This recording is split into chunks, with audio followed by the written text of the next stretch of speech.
Hello, my name is Simon Tracer, and welcome to a scientific communicational video. Now, I've been listening to Floathead Physics. That's a funny name, but let's move on from that. I've been listening to this guy's video. He talks about this whole idea about how if you take um, an object and you accelerate it to c, then the mass becomes infinite and something. The first thing that he says in this video is that he talks about how right I'm gonna put it. I don't know how to put it.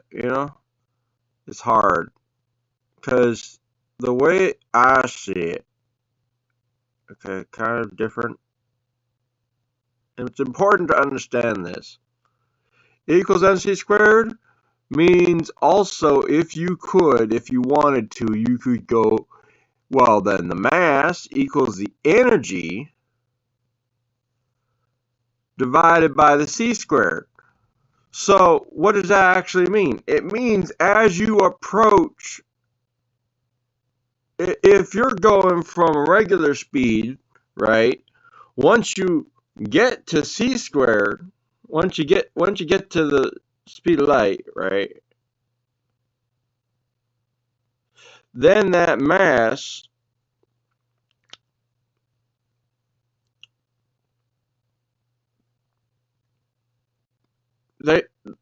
they're saying that the mass should be infinite, or the energy needed for the big object to move at c is infinite or something.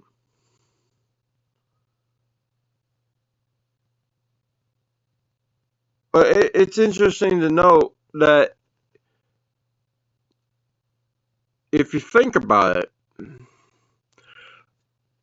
if you're if you really unpack this equation, here's you're gonna understand, and you're gonna understand it right quick, is that the object, as it goes towards the speed of light,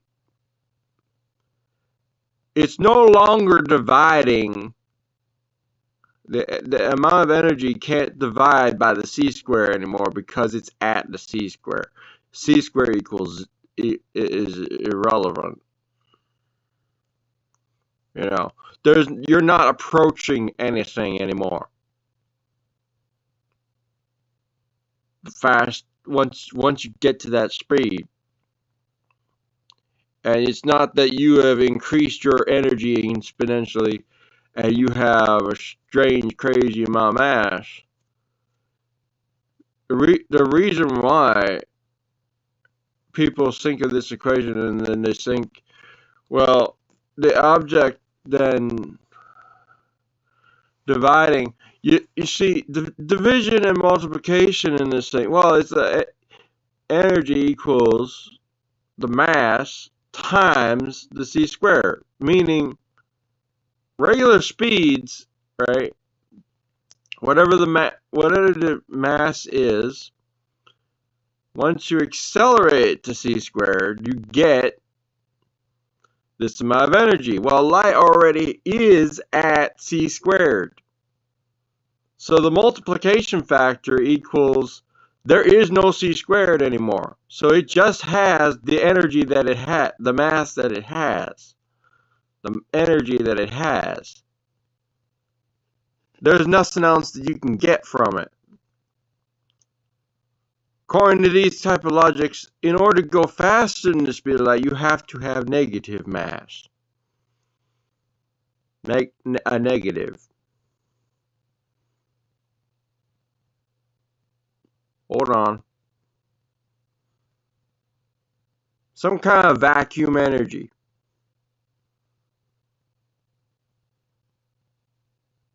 Such an energy could be dark energy or dark matter.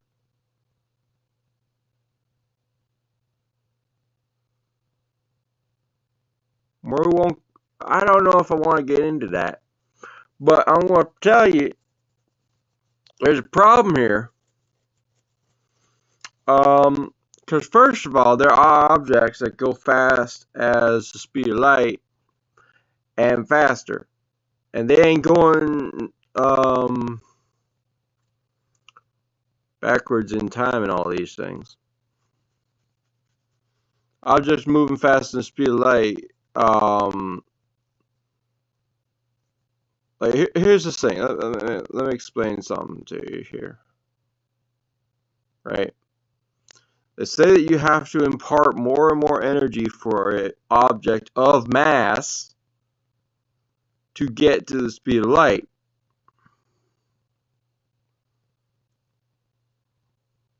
Right? Well then, that means in order for an object to be at speed of light, it has to be assumed that it has no mass.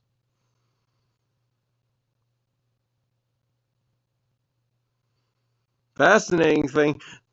What if, here's the thing, electromagnetic spectrum is not matter at all. If you actually look at the materials of what it is to be an electron, you see an object. You see a monopole stable magnet. Dipole. My mistake. Dipole magnet. You see a magnet that flows its energy through itself. Now, what's happening with a photon? Interesting thing about a photon is that a photon is simply the electromagnetic energies itself. It's the background radiation vibrating, possibly. But then we say the photon is actually also a noticeable dot.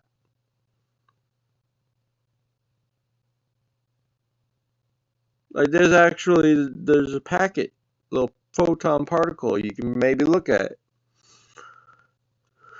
Or something. The interesting thing about it is that, like, think about it, if light had constant, like always kept its mass, do you think this room would be as dark as it is? It's pretty dim, but it ain't total darkness. There's stuff bouncing off of things. It seems really dark, but it's actually not. And then if you look at it, it bounces off the walls, it's doing all its stuff, but it's basically dim in here because the amount of photons, right, there ain't much of them.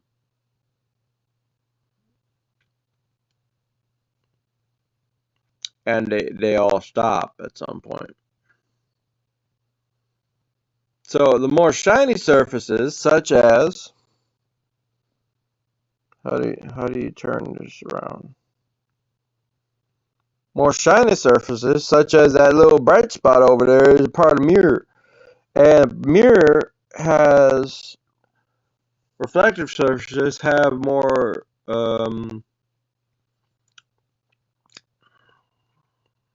they let that light have the same energy when it come out. So instead of diffusing the light, turning it into less, like my face, is not very shiny. So light comes at you duller than it did coming out of the light bulb. And also coming out of this phone here. Shines on my face, shines on my hand. Versus not shining on my hand as much, shining on my hand a lot. See that? So the point is, photons don't have infinite energy. They have limited energy. And if they had infinite energy, then the whole room would be bright light, constantly lit up. And fascinatingly enough, but what if you think about thermal radiation?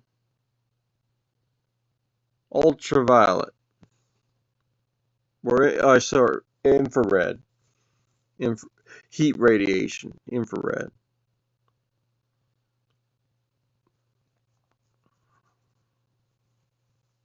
But when you think about heat, suddenly you're starting to sink in a type of level of light that is different than the visible spectrum entirely. Everything's giving off heat, even if it ain't giving off light, and that's fun. So we're constantly pushing out stuff into the universe, and of course, it has a limited amount, and it's basically just the vibrations and everything else. And that is being carried by electromagnetic spectrum or whatever, atmosphere. And it dissipates right quickly because I don't just have my hand put it near the phone or whatever, not touching it and nothing. But if I put my hand near the phone or something, I don't just impart my heat towards that phone enough that it would like melt the phone or something. If I were to concentrate all my heat, I, but the air, I'm getting off topic. I'm gonna pause and I'm gonna watch more of it. Here's the thing, okay?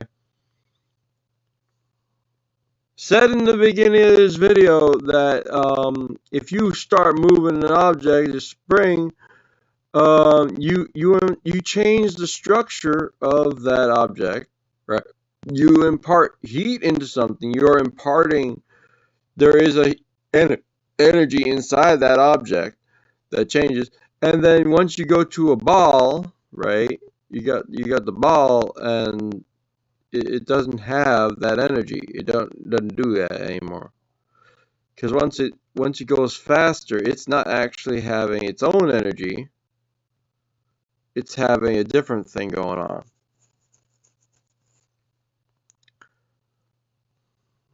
See, once an object goes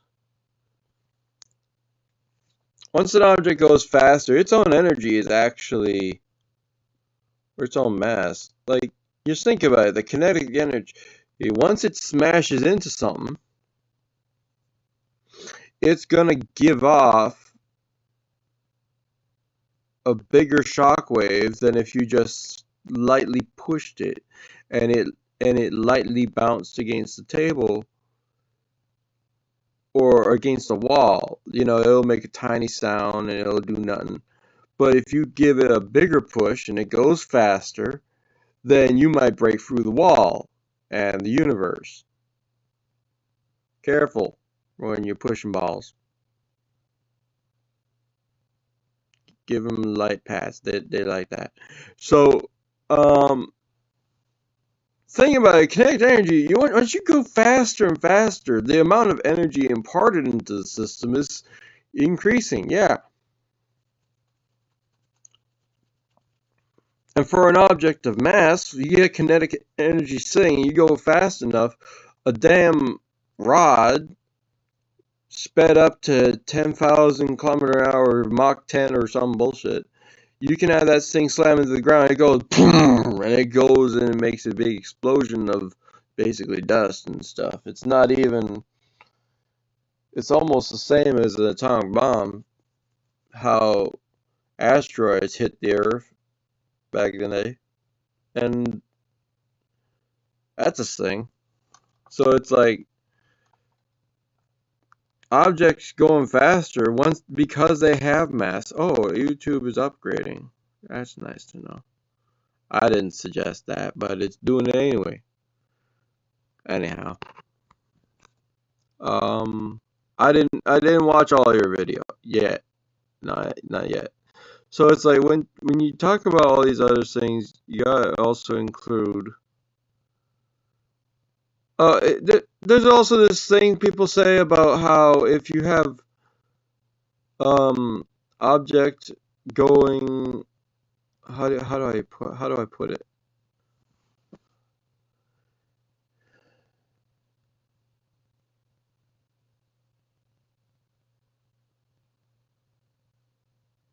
Yeah, if you increase your speed to um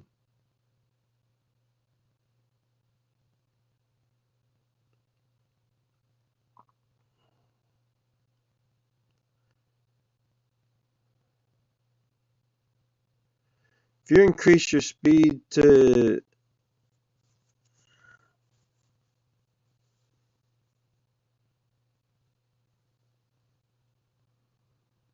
hmm,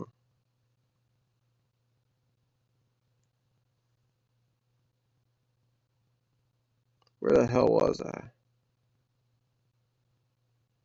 Right, if you end up going the speed of light, you're supposed to see the light go um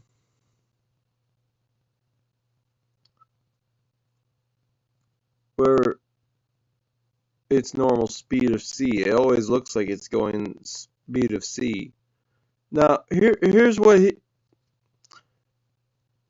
people don't. I don't understand how you don't understand this, but yeah, clearly when you're going at your when you're talking about the faster you go and whatever speed, you're going to evaluate the speed of light to be the speed of C. That's because your speed doesn't change. Like, it doesn't matter if you're on. What he was really talking about is whether you're moving, like just walking around or being on a train, you're going to see the speed of light just doing its own thing at its own relative speed, relative physics. So when you have that speed of light, it is set, right? If you go to the speed of light, it's not that you wouldn't see you would totally see the photon at rest, but you would evaluate its speed to be at C because of course it is. Now here's what he said. Here's what he correctly said. If you accelerate a thing, you're not going to start accelerating the speed of light to go along with you. Objects moving faster than the speed of light can't have light bouncing off of it hitting us at the same rate. I saw a video recently talk about the idea of some objects going faster than the speed of light, and we end up seeing them arrive after they arrive because the light was able to bounce off of it and finally got to us after the object, because clearly it got there first. It was faster, right? And light's going to be bouncing off of it no matter what way. So, yeah, you end up going and see that backing away from you after it shows up, because it showed up, right? It instantaneously was there, pretend. Once it arrives, once it stops, it's instantaneously there. Then it starts showing up as backing up. The faster it goes, the more multiples of C's it goes, the faster it will, or this, how do you put that? The slower you'll see it back up.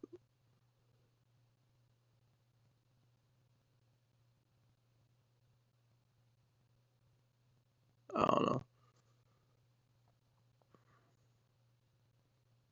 And also, like, have flickers. Light, light doesn't really want to be hitting an object it's going faster than the speed of light anyway. The other thing is the interaction of light in a simulation. The simulation's going to say the interaction of light to an object. Well, what if it doesn't interact with the object anymore? What if the light starts to become totally diffused, and therefore the object no longer bounces the light forward anymore? You know why that is because your object is going faster than the speed of light. Once you're going forward faster than the speed of light, guess what's happening to all the light that you're bumping into? You're hitting it from behind. Now imagine you got a big old ocean full of water, right? The water is light.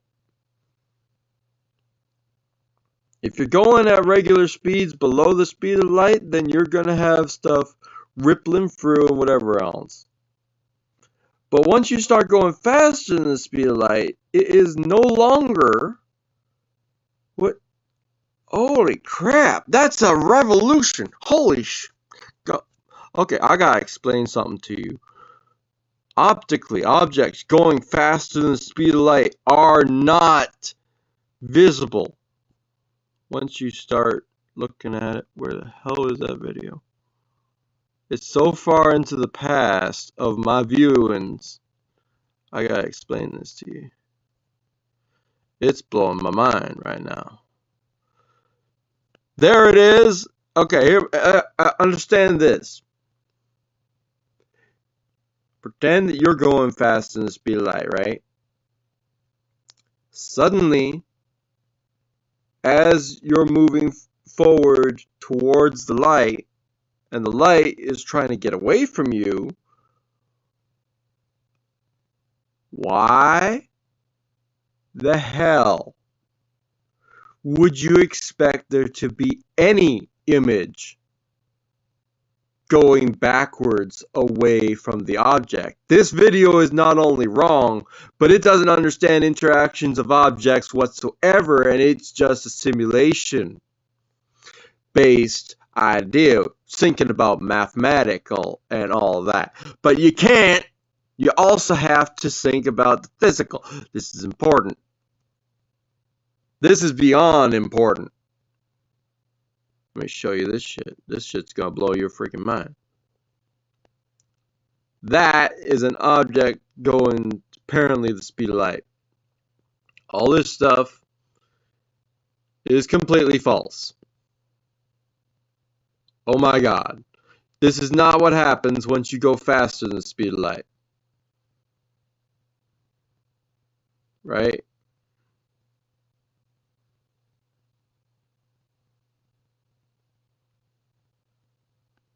This here, this image of an object just suddenly coming out of nowhere, but also it has... Is that the regular image? Hold on. Parabola. We see the objects return there. Then this is what happens when this is what he says happens when you go faster than the speed of light. And that's not what happens, and I'll explain why. You know why? Light dissipates the more it bounces off of stuff. If you start going faster than the speed of light, you're going to have light bouncing into light. Light's going to start turning into... It's going to evaporate. It's going to be blank. It's not going to bounce forward anymore because it can't. You're going to have... Here's the thing. When you're... Let's say you have a large enough object going really close, really fast. Every object that was in front of it, including the light, is all bouncing, trying to move forward.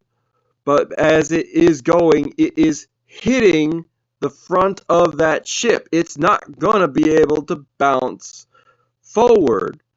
In order to bounce forward at all, it has to go faster than the ship. Once you go faster than light, it can't bounce faster anymore. Therefore, it basically creates a light or energy barrier in front of the ship, constantly bombarding it with more light that approaches it as you move through space, because light is everywhere in space, coming from the stars, coming from the sun and whatever else, and someone's flashlight. And the faster you go towards something, you're going to get real bright, and there ain't going to be no after images. You're going backwards once you stop. There is no after images. There is no backwards in this.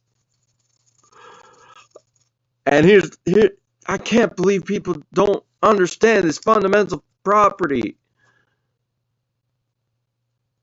as you move faster than the speed of light, they're trying to bounce away from the ship. They can't do it. Even if they don't dissipate, which they likely would, you would end up becoming a very bright object with all the photons of multiple suns be on the face of you. And then as you stop moving, all the light finally gets to bounce off of you and go away into some direction. This is very important for you to understand. Holy crap. They got it totally wrong. I need an analogy for this. The thing about light, right? It has to be able to move forward in order to bounce off to make those images. You can't move forward if the object is constantly shoving you from behind. You're just there for the ride at that point. You're on a roller coaster. You are light on a roller coaster. Or, here's the other thing that will happen. Quantum tunneling will happen, and the object will have the light pass through itself as if it was gamma rays and all of that. Radiation is going to flood through your ship, right? Constantly.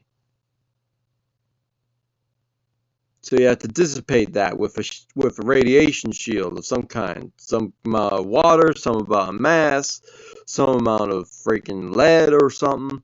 But once you go faster and faster, the more light is going to be piling up on you. It's actually going to be pushing you a bit, trying to slow you down. Because it actually is a bit of a force to it. That's why we have solar sails able to be propelling themselves by the light.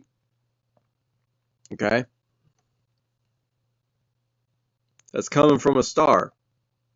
So as long as you're able to be near a solar system and stuff, you have a certain amount of light radiation that's coming at you, and it's pushing at you. Now imagine you're going in the opposite direction. All that light's just going to get brighter and brighter and brighter.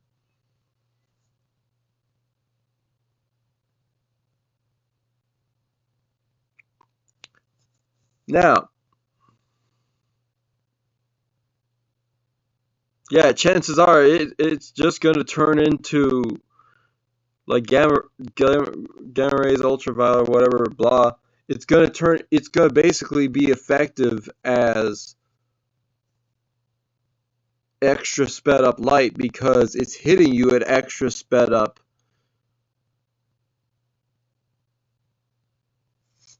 rates. Same difference as if you punch an anvil. It doesn't feel good for you to punch an anvil. It doesn't feel good for an anvil to be slammed into you. Either way, the speed of that object and the collision is not really great for your hand or your face, any part of you. Now imagine what happens with light. I don't know if you're going to be experiencing explosions at certain speeds, like 10 times the speed of light. You're going to have like bombastic explosions on your ship's hull. But here's the kicker. If light is electromagnetic energy, if it's not mass, actually, this is an important part of it, okay? If light is just electromagnetic energy, you can take electromagnetic fields, neodymium magnet and all that jazz, or, funnily enough, superconducting materials, and you can take that energy into yourself. Suddenly, instead of pushing your ship from going faster and faster, the light that approaches you and constantly hits you more and more is actually feeding you. This This is why you put superconductive magnets on top of your spaceship, and then you go faster. You're also pulling the energy towards yourself.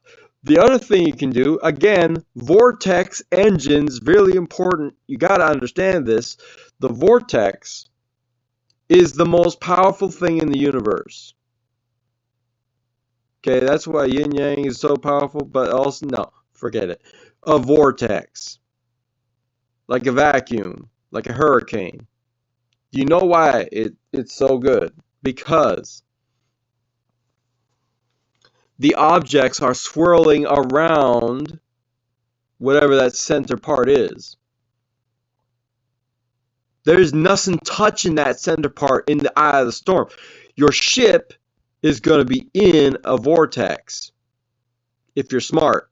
And then you're going to be basically in the eye of the storm, and you can go as fast as you want. All of the objects are swirling and twisting and bending around you. This is how you create a real warp bubble. A real warp bubble is made out of vortex energy.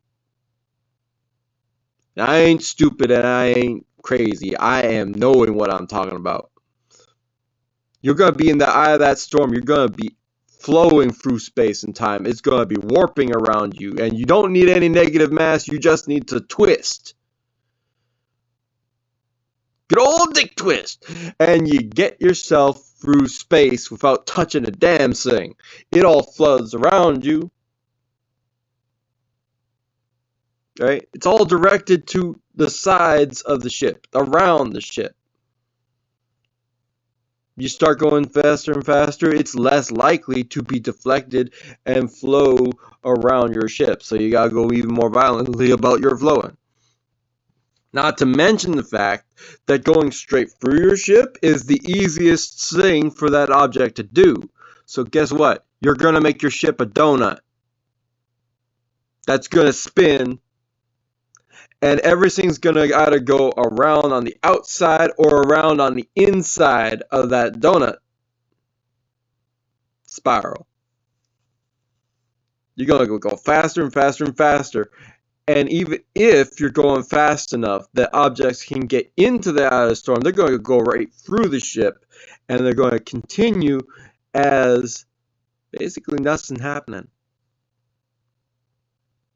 All the stuff on the outsides just flow inward. All the stuff on the outsides, either way, they could also flow on the outside of the ship. Solves the problem both ways. Still, understand, if you're going faster than the speed of light, like I said in this video, right?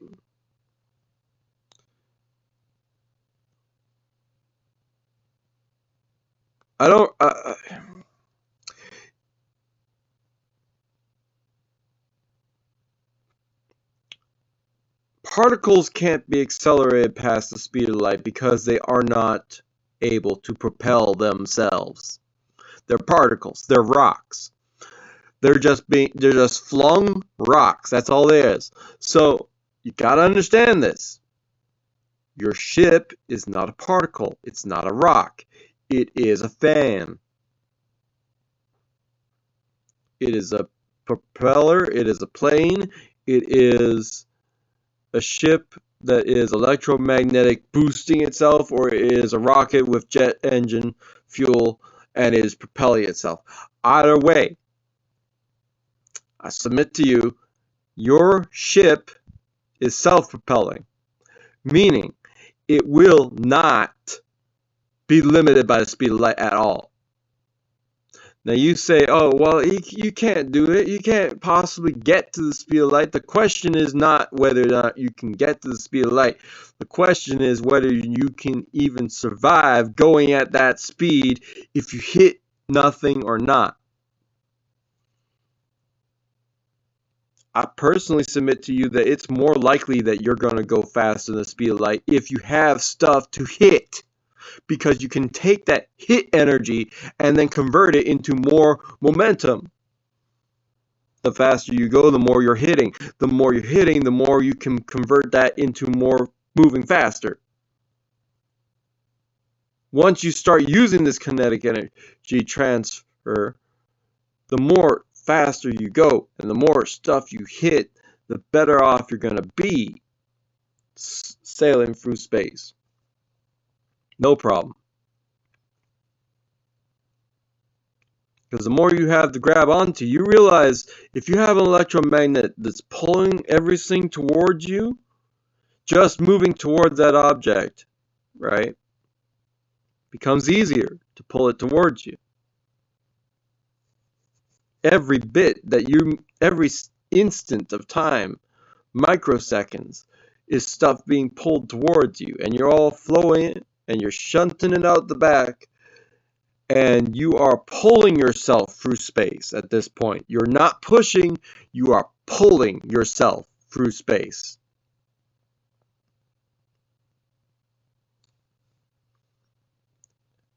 This is something a photon or rock can't do. You can't just accelerate an object past the speed of light, but an engine can easily do this, especially a vortex engine. It will be able to go faster because it's not just pushing objects behind itself. At some point, that's not going to help, right? Imagine that imagine you're in a vacuum, right?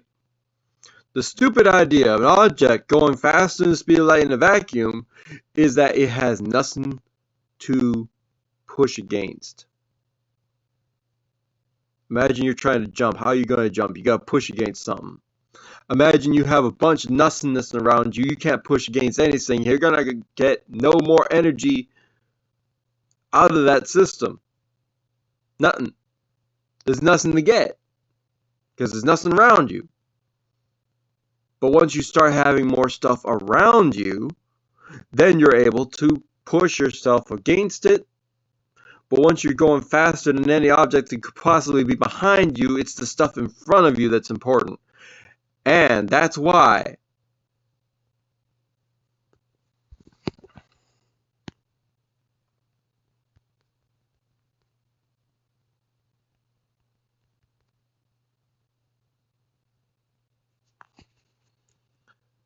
this ship, this car proves that you can go faster than light, because you are no longer being pushed by the wind. You are pulling yourself through the wind. And how are you doing that? Because you're using the friction of the object against the ground to turn the wheels, and then you are using that energy to power the propeller. It is no longer just a sail, it is pulling yourself through space. This exact same theory works relativistically with any amount of object that you're being pushed through, is that you can turn that friction, make it into energy that then pulls, and this is why vortex, because you're pulling yourself through space using this exact same method. The faster you go, the more friction you get, the more energy you can use. And if you're generating energy out of the friction as well, then you can accelerate yourself. And that is possible. Literally, the more energy that you're bumping into, literally the light that you're bumping into, once you're going near the speed of light or faster or any speed whatsoever, the light that you're hitting is more and more. Think about a regular friggin' solar panel. A regular solar panel absorbs that light energy and it turns it into electrical energy. Imagine what happens when you're approaching light particles faster than a resting object. At one point, a resting object has the speed of particles approaching it at regular c, or certain amount of particles per second. Once you go faster, you increase the amount of photons per second that you're approaching. More energy that your ship is able to accomplish. The fastest way you're ever going to have your ship go is a vortex engine, just like this. Not exactly like this, but just using the same principles of this. And the faster you go, the more energy you're going to absorb and be able to utilize to make your ship go faster. You will be able to accelerate, because now not only are you using the friction of everything else that's pushing around you to make your propeller work, you're also using the photons or other radiation that you're bumping into, and you're converting it directly into energy. You're going to be able to go faster than the speed of light, no problem.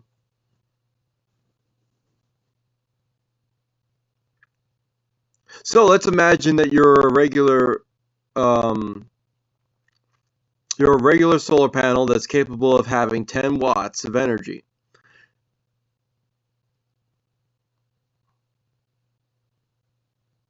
How do I put this correctly?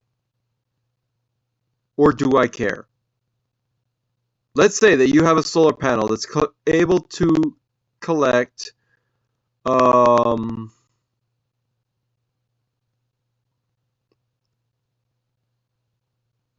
is it, mega amps?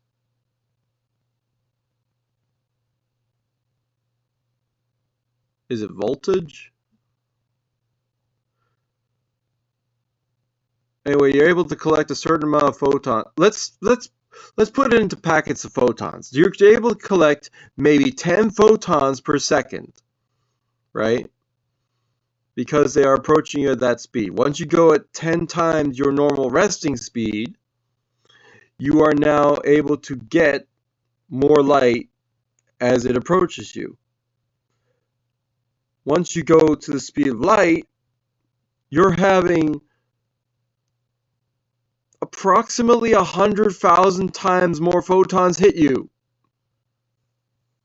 That's 100,000 times more energy that you can flow through yourself, if you can handle flowing it through yourself. Scale that up, you're suddenly getting lightning bolts worth of energy per second. No problem. That's just regular physics. The faster you go and the more energy you bump into, the more lightning you gotta be able to flow through yourself. Chances are you're going to degrade yourself a lot. This is true. This is the main problem, is that will an object be able to hold itself together at these speeds? This is what you have to accomplish in order to actually go faster than the speed of light. Who cares about getting to the speed of light? You have to go faster, but also you have to hold yourself together at these speeds. Who cares about what you're hitting? You have to hold yourself together. The electrons and the electromagnetic stuff that is holding your body together right now is only capable of doing that so much. Once you have faster and faster speeds, you get a larger and larger amount of g-forces. Gravity is speed. Shut the fuck up. You're not experiencing a gravitational field. You're experiencing an object called the Earth pounding itself towards your feet.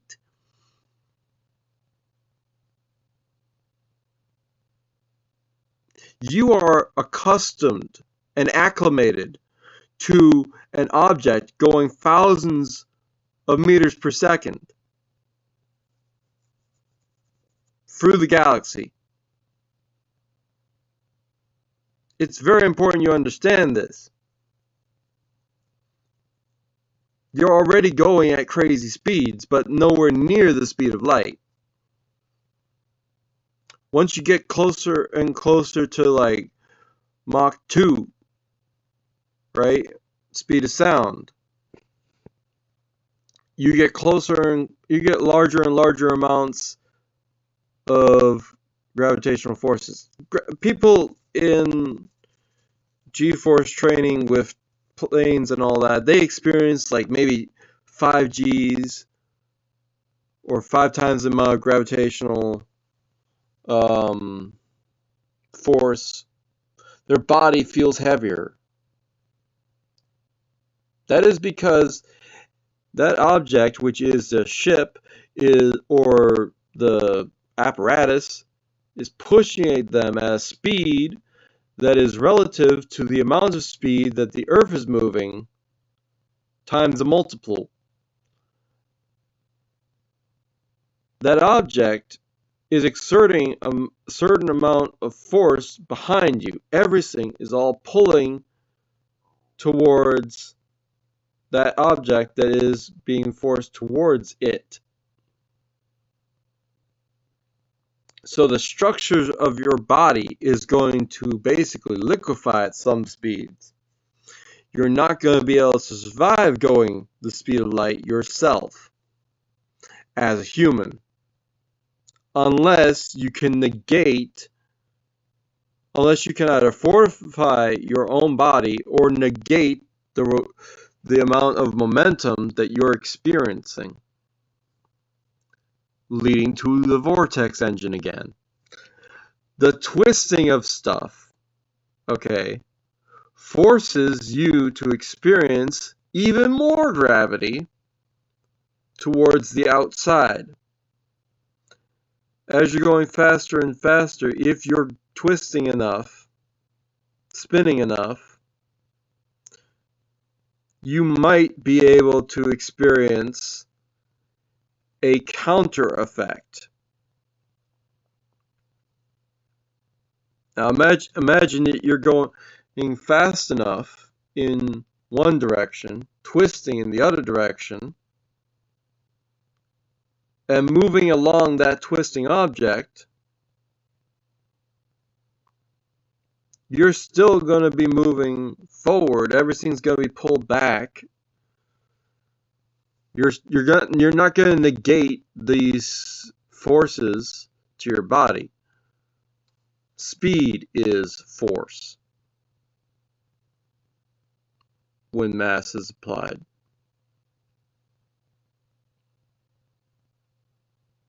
So once you go faster than the speed of light, you end up with more and more mass just fusing together. If it has mass, it's going to be all pressed up against each other. It's really hard to have like the softest parts of you, like your eyeballs and your internal organs and everything else, is going to liquefy faster than your bones and your muscles will.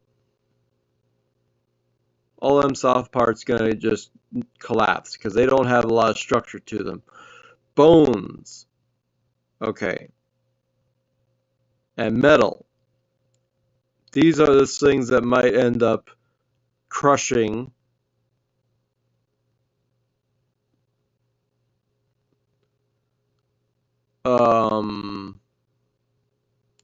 later and later into the progression of time of your ship.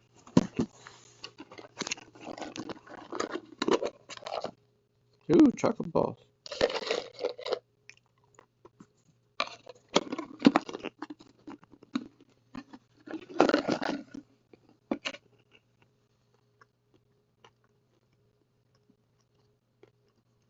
So,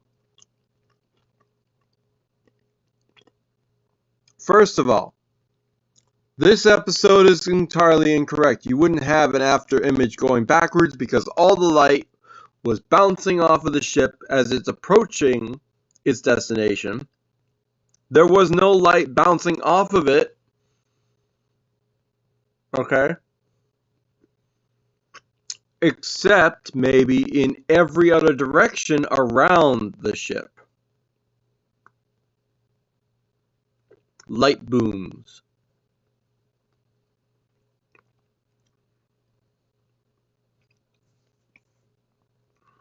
Just a spray of light all around the ship. You're not going to see an after image of the ship going backwards.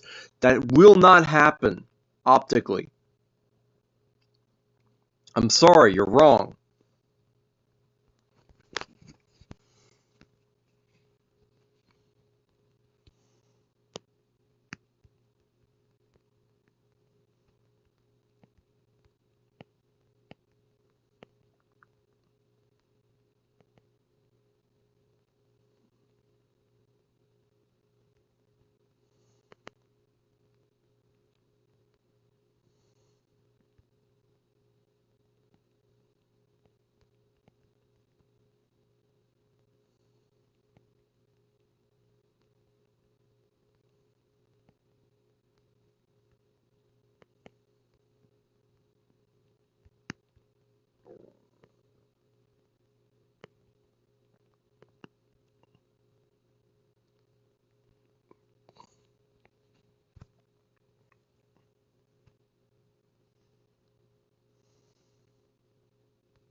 You see, what we experience as seeing an object before it appears is because the light gets there first. If the object gets there first, the light ain't gonna bounce off anything. You think it would, but the answer is no. All of those images of the object that you would have potentially seen if you reversed the image and blah blah blah, like they say in this simulation, all of those images are on the face of the ship. Okay? The only thing that you would get as you move faster is the object forcing all the light towards itself. It turns into a bright beam of light, basically. Very super dense. As bright as the sun, as bright as white can possibly get. As bright as my nose. As bright as my eyeballs, really. No, as bright as a freaking 10 billion lumen light bulb. 10 billion. And the faster you go, the more chances are that light's just going to dissipate, turn into nothing. I want to educate the universe about how light speed actually freaking works, because you don't seem to know anything about it. I'm just learning it myself. I did a video on this already, and I reevaluated my assessment. You would not see it go backwards facing you. You wouldn't see it go backwards at all. You would see a very bright ship, and then suddenly it would stop being very bright. The after image of that ship would be extremely bright. That brightness would just go poof, forward off the ship after it stops, and then you just instantaneously also end up seeing the ship regular. You would see flashlight, and then boom, there's a ship. You would not see an image of the ship going backwards. That doesn't even happen. He says you would see the back of the ship. You wouldn't even see that. You wouldn't see the front of the ship even. This is important freaking stuff right here. Well, no. It's important to people who are attempting these things. If you have a proper understanding, here's the reason why. Because if you want to understand an object going faster than the speed of light, you're not going to freaking see it at all. It won't interact with light. Light will bounce around it. Light will have no interaction with it whatsoever. Objects moving faster than the speed of light have to be captured moving over distance. They have to be captured interacting with stuff over distance. Do you know why we use liquid to find those? What is that bloody thing? I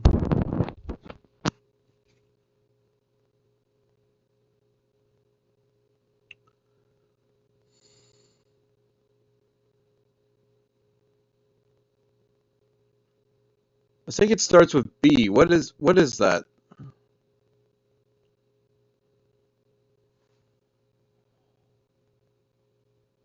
Or is it a neutron detector?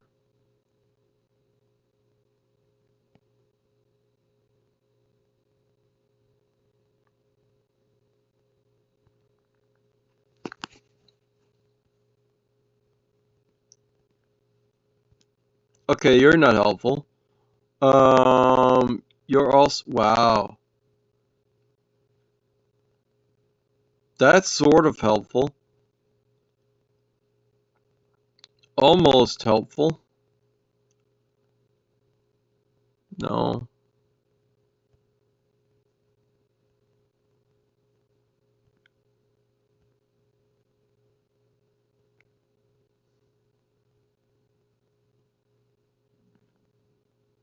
I'm talking about neutrons, motherfucker.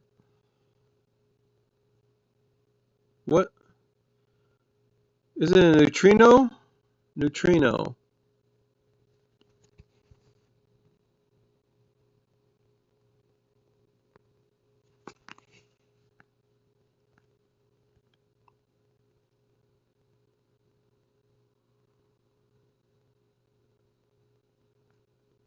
Maybe that's effective. No, shut up. Also this.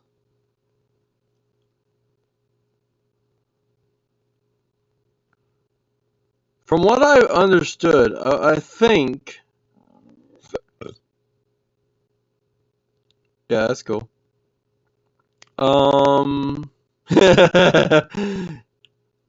Strange particles. Yeah, that's the freaking... That's the good stuff right there. That's not bad. Okay. What I've understood is that if you have... What was it? It was like... Is everyone talking about the same thing?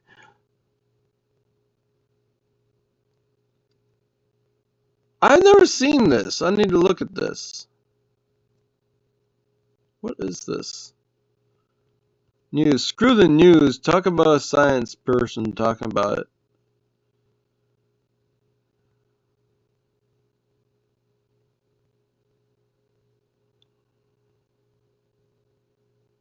Why did it start in the middle anyway? It didn't. It's just short. Okay. Do do do do do do. Get inside of the thing. I don't care about all the rest of it. Whoa. You remember this from Stanley Parable, right? From the inside, the tank could be even bigger than it already is.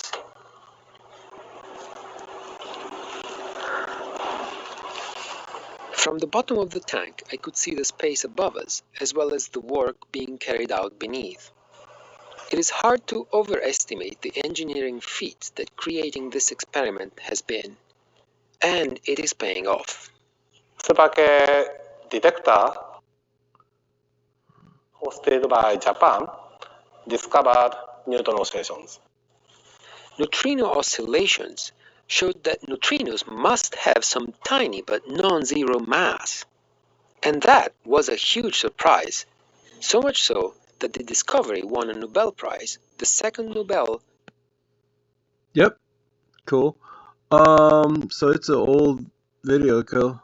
From what I understood, I thought they were looking for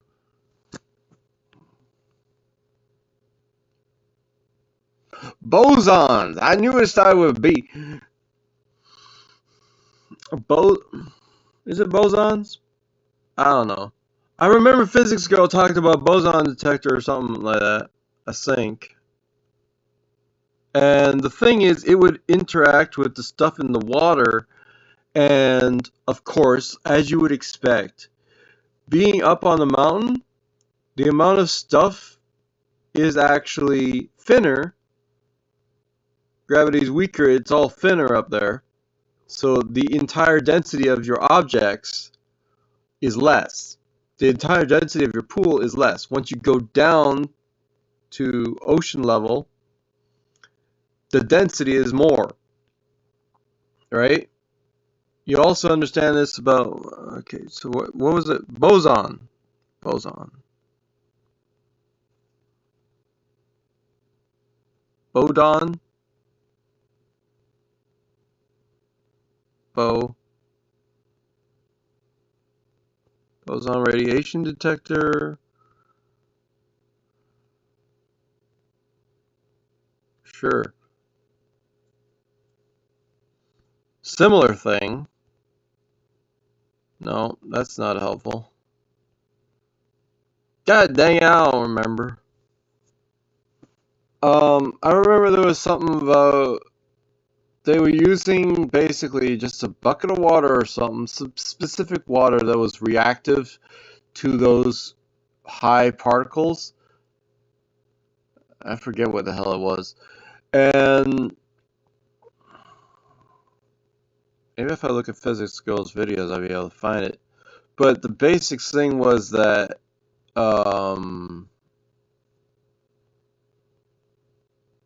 what the fuck? I say that, but I already seen one of these things. This is not what I'm looking for. Go back. Did you just say BDSM? Alright, whatever. Blah.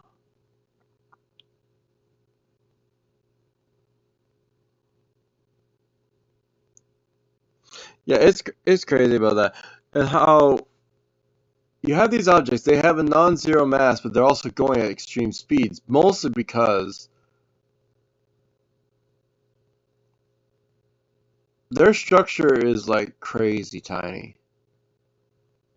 You got stuff going through your body, through everything, and unlike light, this stuff is actual stuff. And it's going through everything. It might even be possible that it's responsible for gravity, but it ain't. It's separate and totally irrelevant to gravity because it's not affected by gravity. It's so tiny that it's just going at such speeds. Gravity doesn't even have a chance to affect it. It is literally like they said, like when a star explodes or a super ejection, you get these particles that are so tiny and they go straight through you. They go straight through everything. So you need a large object or a large enough space in order to notice. But it also helps if it's dense, not just regular. Like they got neutrino detectors, but it's like if you have more dense stuff, you're gonna have more reactions to the things going through it, more likely. Like regular liquids or special liquids, like it's only gonna do you so good. The denser it is, the better it is effective for you. That's why I think about it. Or you need a much bigger, um, vast detector.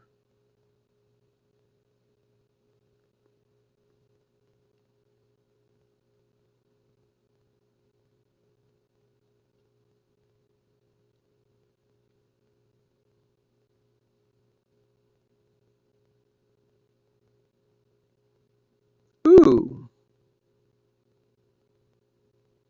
Some hoarders have that concern no one can explain. I might watch that on my own time. Nothing says you mean the world to me. At all. Just nothing. There's no examples of something that says you mean the world to me. Stop looking for stuff that says you mean the world to me, because it's not important.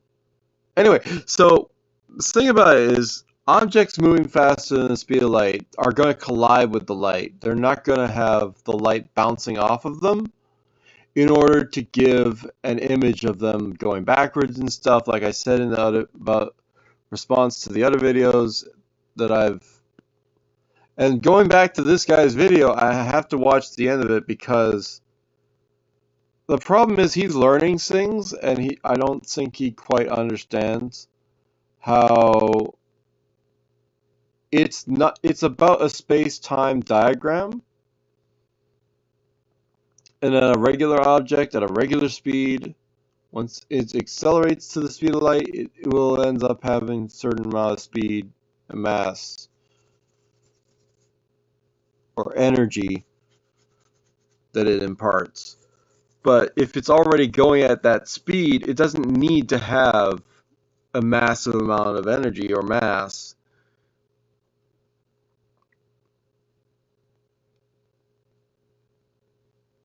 Ironically, though, we can take a photon of light, turn that back into energy. It's amazing that the insides of buildings aren't solar panels, because you could just translate the light energy that is all around us from light bulbs and convert it back into electrical energy literally everywhere. All it takes is a bit of a prism effect to turn it from, or something, to turn it from the regular light bulb light into electrical light again, electrical energy again. And literally every building, every surface of every building should be collecting the photons. And that would give us excess and more energy. Would it be a self-sustaining thing, but would it make us more efficient? Yes.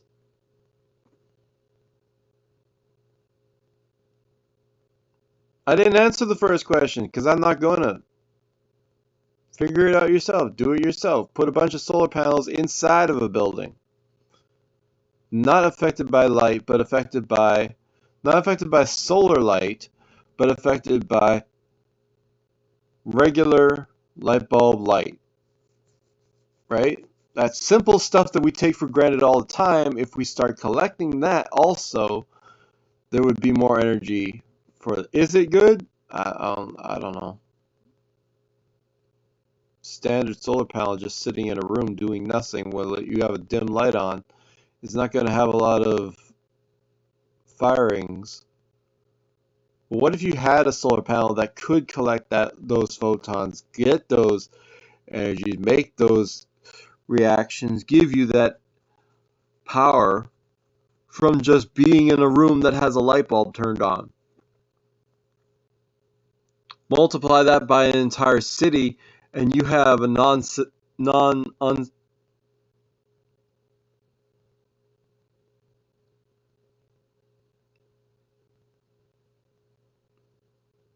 how do you put it?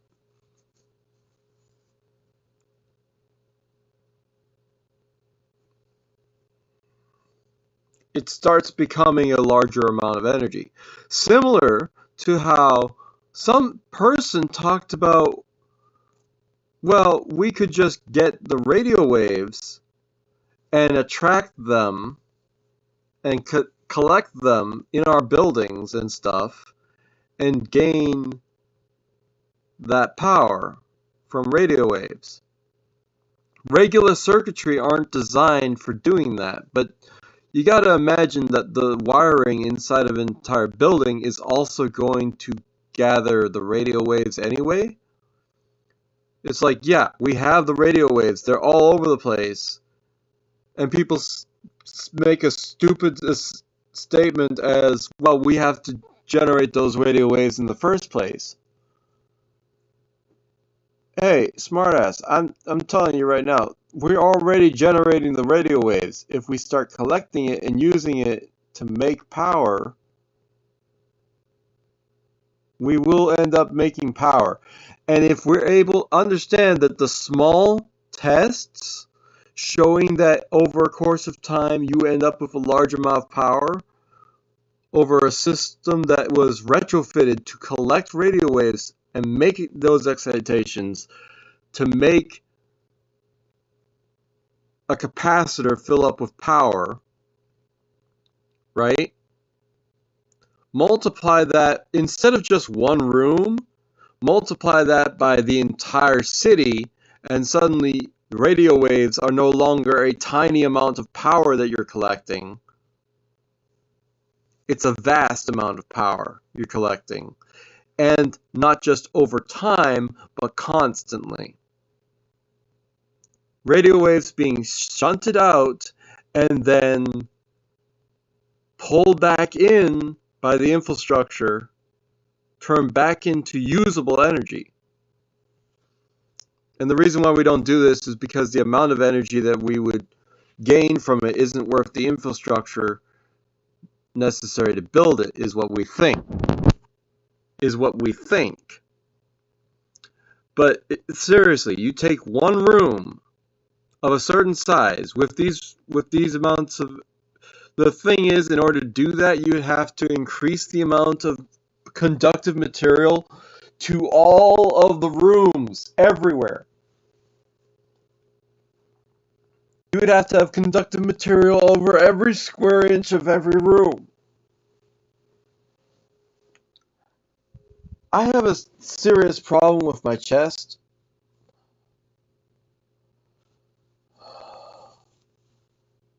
It's tense. It's like something weird happened inside there. It's been feeling like that all day since I stopped work. I don't know what happened. It's like a pulled muscle or something, but how can that happen in my chest? It's off to the side. It's not my heart. It's just a muscle that's like, or it's just some tissue inside there. Connective stuff, not organs or anything. It sounds... No, I don't think it is. I don't know what it is. Structural stuff, yeah, that's all it is.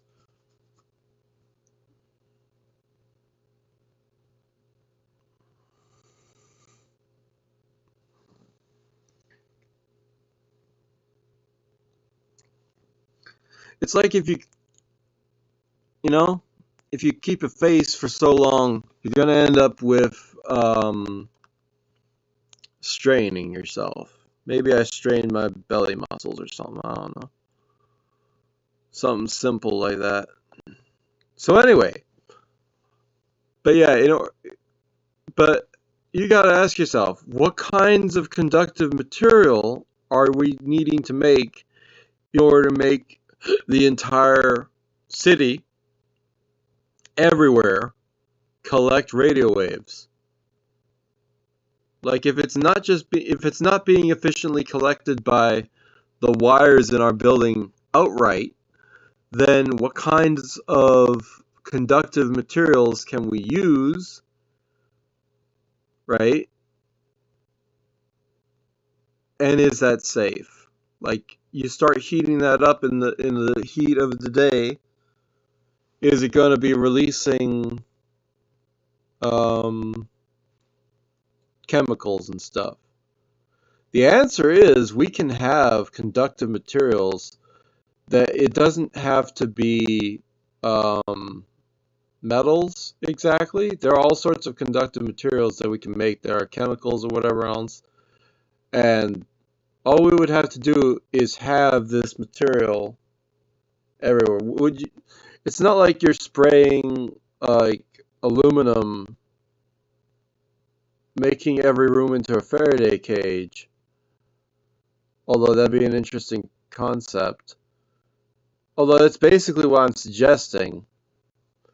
And the question is, if you're turning your every bit of a city into a Faraday cage, how healthy is that? Well, any amount of electricity is going to flow around it, so random sparks from your electrical plugs and things are going to just go to the walls and everything. Walls, the floors, everything that is the Faraday cage. So that's another thing. So it should be insulated also. To a degree, yeah. Can we get more electrical energy from radio waves? This is a totally other set of topics.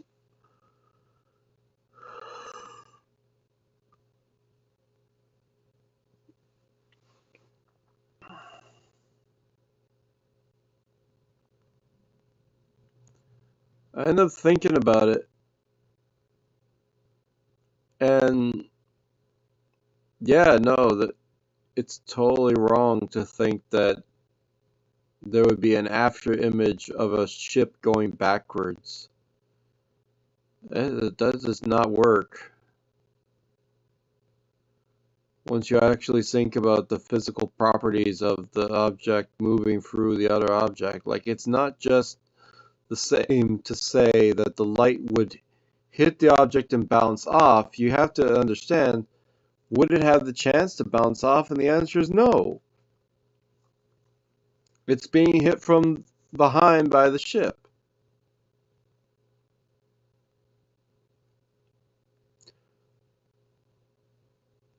I'm still not wrong that a vortex engine would be the most effective way of going faster than the speed of light.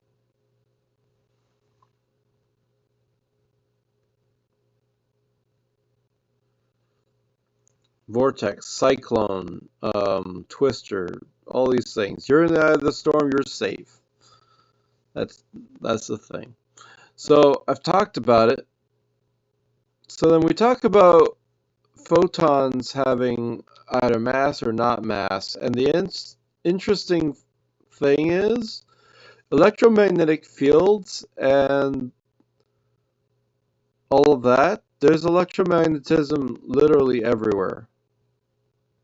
It's in the air, it's in between you and everything else.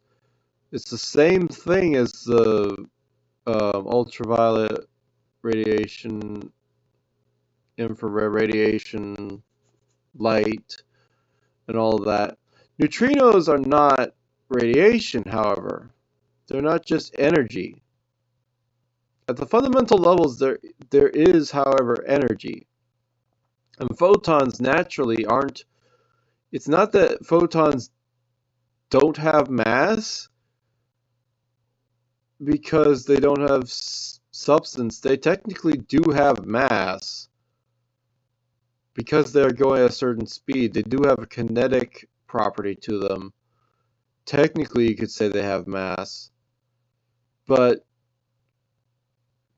you got to understand, a photon is not an object, right? An electron is an object. A photon is a wiggle,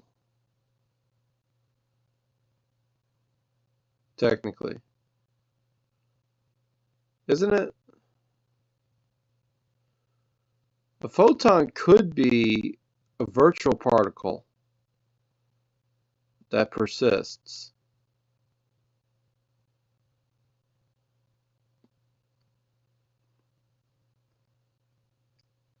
It's like an excitation in the electromagnetic background.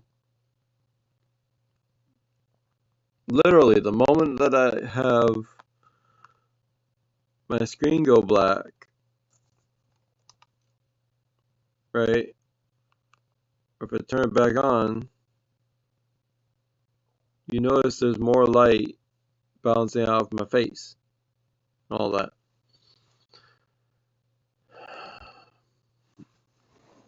As I'm like real close to my tablet, my iPad. That is the thing.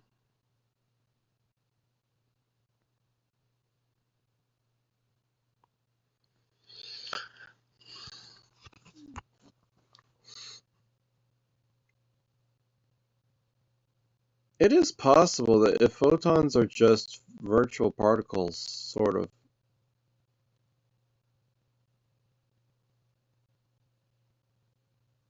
like again, we can go faster than speed light because we can actually propel ourselves. The only question is, can we hold together?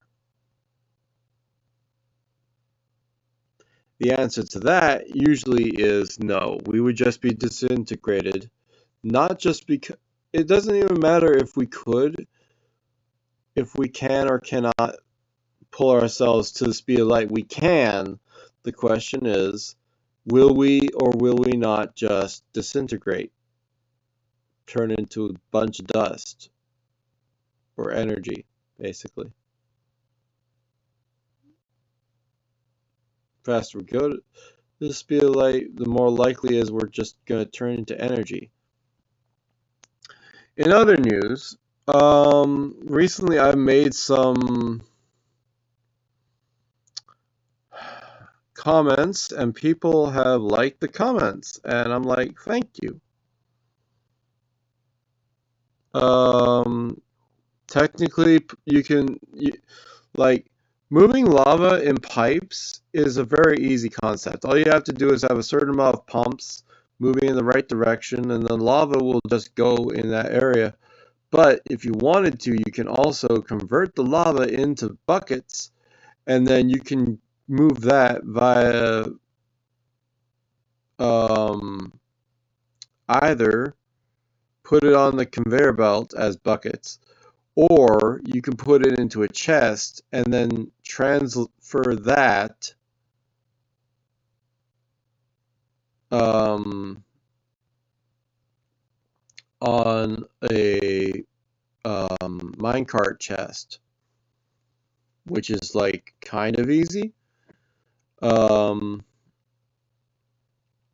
then you can take those same buckets, put them into a system, and then use that same minecart system to go back down and have those buckets go back down and refill with the new and replenish the bucket setup so that you have the lava moving up and down that way. Pipes are just way simpler. Just extremely simple. Because all you have to have is energy at every pump, which, like, in general, all you need is, the best way to do it, I think, is having a shaft, and then every so often you have gears to turn that shaft rotational energy towards the pumps, and that's it. Like, if you had a conveyor belt, then you would have to convert that into a shaft and then also rotate it, because the conveyor belt would usually go up and down next to the thing, and you'd have to turn it so that it goes side to side, because that's how the pump works, and whatever. Also, someone said nice work about this video, which is this, which is cute, I guess. I like that. This other video, someone made a video talking about using magnets and a fidget spinner to make an engine, and of course they said at the end it's just an air blower pushing on the thing from the side off camera. You can't see it, and it's spinning crazy fast, not because of the magnets. To which I have to reply, I have a toy. It's made out of plastic that is holding magnets in place, and other plastic is inside of a cylinder shape. And I made a short talking about this recently, so you can see it there. And it'll levitate constantly. As long as the magnets have power, it will levitate. With a certain small amount of lifting force, it takes almost nothing to hold it down, but it can levitate with like a paper clip on top of it. So that's useful. But also, it's exerting a certain amount of force towards the wall of the object. I'll show you real quick. Shorts. Perpetual levitation magnets. So this object here, as you can see, this is a regular toy. It normally would levitate on both sides of it, but as you might be able to tell, this side does not have its magnet. I lost that magnet. It's missing. It's embarrassing to have a toy that's supposed to levitate like completely and it's only half levitating, but it is levitating nonetheless. The part closer to the glass is levitating. So then you have this object and it will levitate. Why can't I move it along the timeline? Whatever. As it's levitating, it's also exerting a certain amount of force on this glass, on this sheet of something going there, this wall. So if you take, here's the thing that I end up thinking about, okay? If you take that slight amount of force that it's applying to the glass and you find a way to apply it towards an object instead, and the magnets are on like a roller system, such that as it's being pushed, it also is moving the underside magnets with it, so that the force of it constantly pushing against this wall, but it's like it's moving, right? It doesn't even use gravity. It doesn't even use gravity. It uses the repulsion of like magnets. It does not use a battery. The magnets are the source of its force. And understand, these are regular magnets. These are not even neodymium magnets. These are just regular magnets, as I said in the video. Standard fridge magnets. Low-grade magnets. They're exerting a certain amount of force that is capable of lifting this up. Understand, if you have a neodymium magnet trying to force against another one, these regular, stationary, not electromagnetic powered, but simply stationary magnets exert a force that is equal to like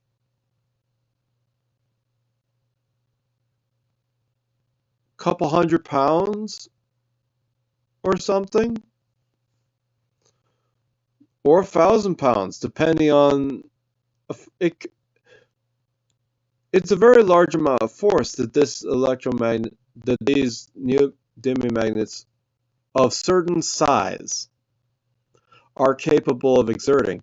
So all you need to do is create these magnets in the first place and then use a device made by the magnets to make power over the course of their entire lifetime. Chart the amount of power that they have created. If it's enough that they could then also use that power to make more neodymium magnets charged up, then you have a self-sustaining system.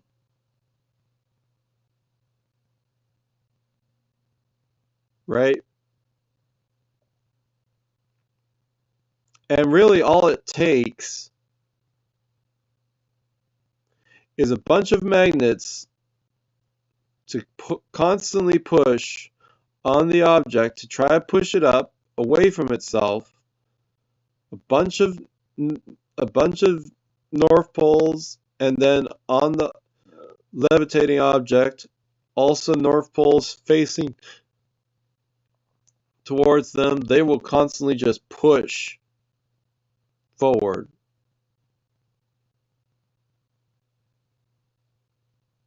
They will just keep pushing forward.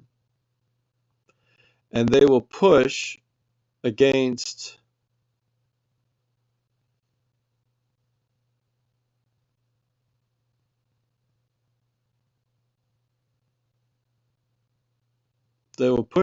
one little thing like this, like a wall, that is basically the arm of a thing going in a circle.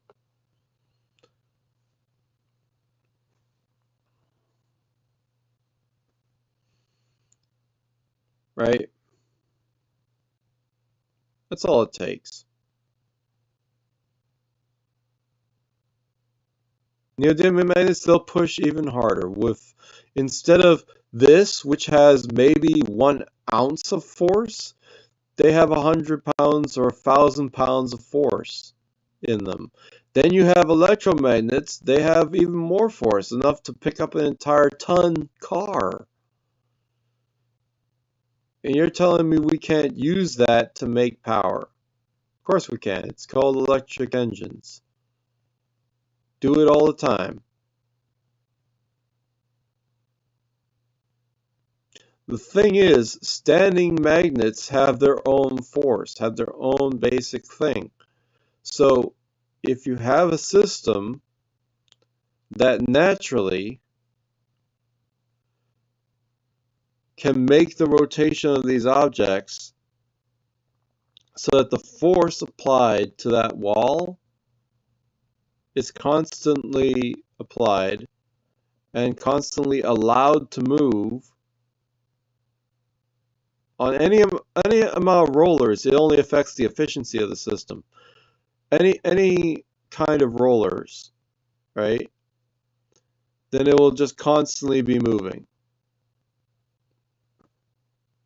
It is perpetual motion.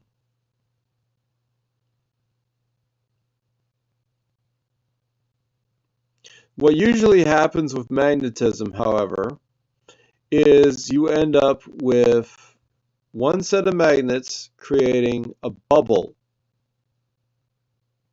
and another set of magnets creating another bubble. What I'm suggesting, however,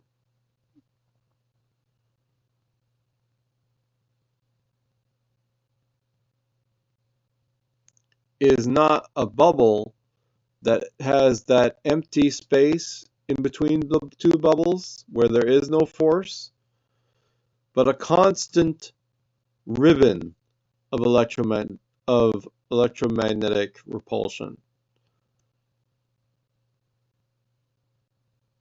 Constant. Then you'll have it be able to run indefinitely. Because there is no eddy for it to get stuck on. The magnetism would be able to move through smoothly. Well, the answer to that usually is, well, it won't actually go anywhere. It would levitate there, but it doesn't have any real reason to move forward or not. It's frictionless, which is nice, and it could spin with infinite friction, which means you could have like a levitating wheel, like they talk about flywheels.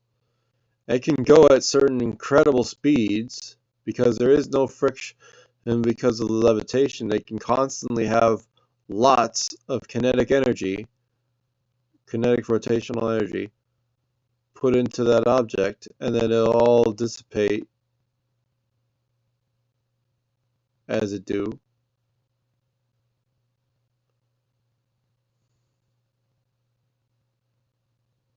So we have these kinetic batteries. We already know how to do that.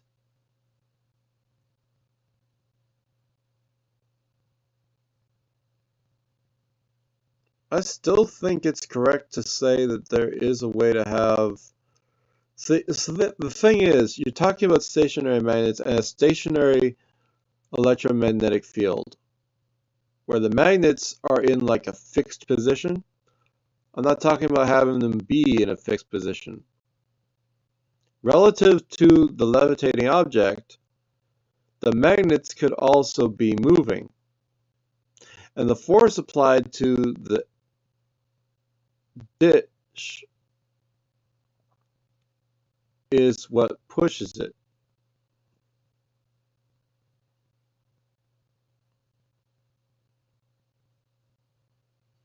But because it's pushing, it also has other bits, and the magnets that are holding it and pushing it away are being dragged along with it.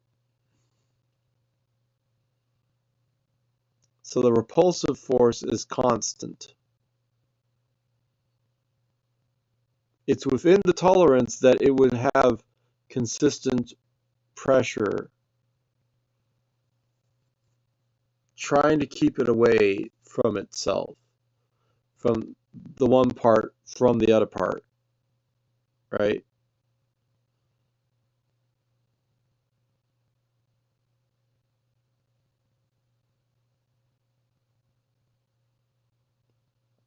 Because if the one part is able to then move forward, but because it's moving forward, it also moves the lower object, right? That small amount of push suddenly turns into actual motion.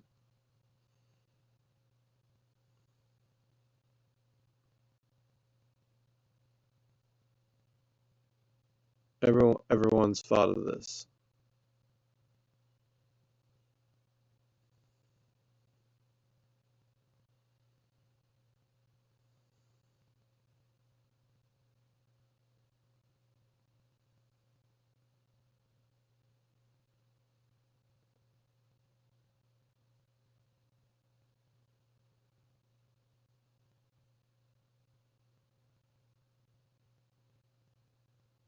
Yeah, but I'm not wrong either. If it's constantly having to push against that wall in order to not end up, it implies the magnetic force applies a certain amount of force that is pushing up, but is also another amount of force it's like a diagonal. It's stopped by that wall. So it doesn't move forward anymore. It only has the upward part. So it levitates a little bit. There is no batteries in this. You can get one of these toys yourself. No batteries.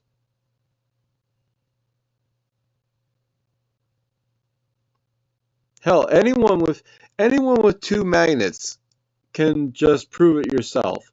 You try to hold them near each other, they repel each other if it's the same, if it's like north and north or south and south, right? That's because the flow of electromagnetic energy is facing each other. It's like having two flows of a pipe. One is pushing in one direction, the other is pushing in the other direction. They cancel each other out, or they repel each other if one of them is weaker.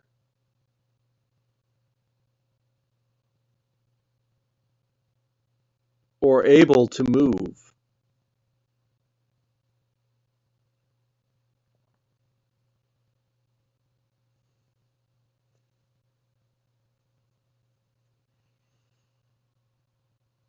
It's an interesting quandary of the unstoppable object meeting the immovable force. Doesn't mean it doesn't annihilate each other. or the immovable force pushes through the unstoppable object, basically.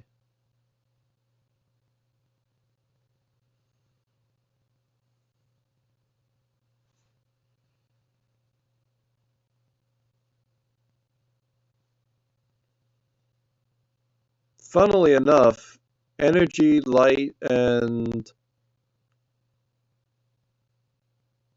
all of that is totally different when it comes to fire, because you can have light from other objects that are beyond the fire go straight through the fire. It doesn't give a damn. The fire is just burning particles and stuff. It doesn't actually have enough to be able to fully block all of the light that's passing through.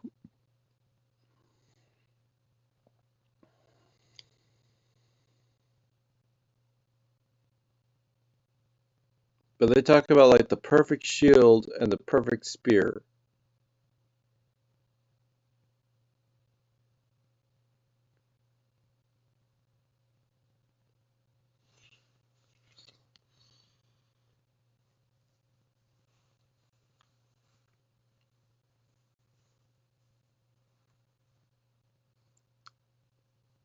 Just because, literally, just because it's unmovable doesn't mean it isn't unstoppable. It isn't indestructible.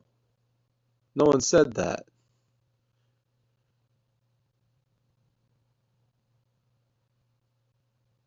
I would say the unstoppable object goes through the immovable object.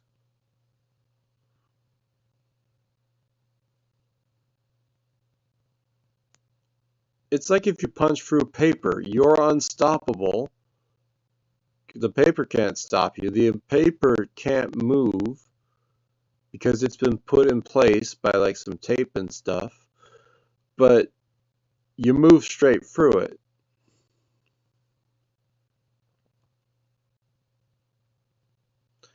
But then you have the impenetrable shield idea. That's a different subject because it means that the object cannot move through this shield, and then you have the unstoppable force.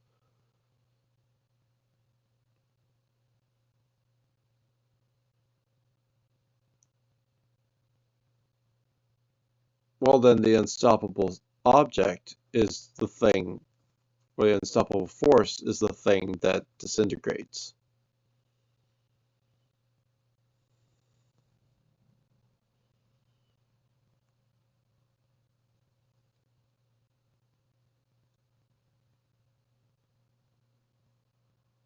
The other idea is that the unstoppable object bounces off the impenetrable shield. That's easy. It's like light moving off a mirror. Unstoppable meets the unmovable or indestructible. It's not destroyed. It can't be destroyed by the light, or can it? Because light is electromagnetic energy, if you have enough light, you degrade books. Right? Just being in the light is degrading things, to eroding things. If you have enough light, you can sterilize something. That's obvious.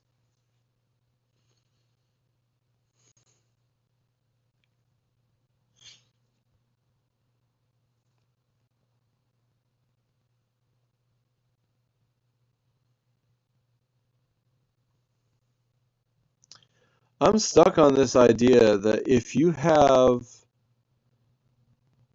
this object and instead of being a wall, it is on a movable object, that both of them are allowed to move. the force exerted from one set of magnets to the other set of magnets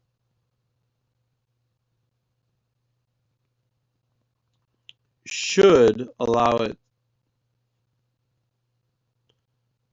to have some kind of force against that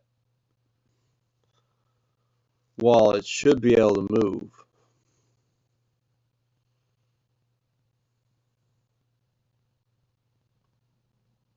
But once you allow the stationary part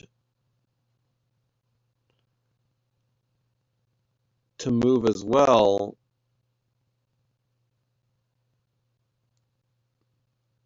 then does it exert a force against the wheels to push it in that direction, or does it exert a force to push the bar in the one direction? Or do those forces cancel out and then they don't move at all? Well, what if one magnet's strong? Again, what if one magnet is stronger than the other? It doesn't matter. It's a certain amount of force that is applied to whichever magnet. Or simply magnets and... not magnets and metals. Yeah. Opposing magnets, yeah.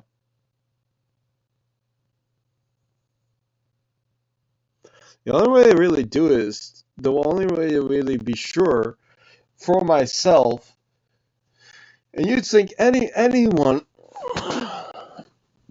knowing this type of idea, like he already puts the magnets against each other. You know that there's repulsive force with magnets.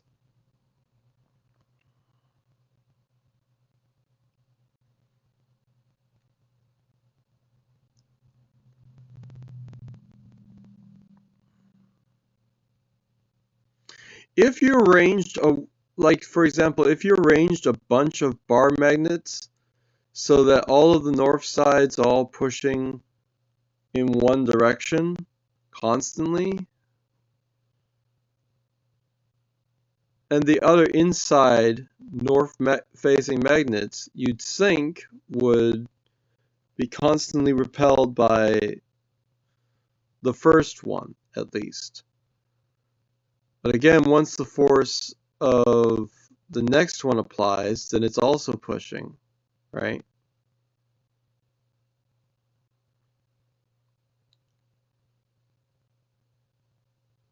Is there not a way to make it so that it's possible to keep it moving?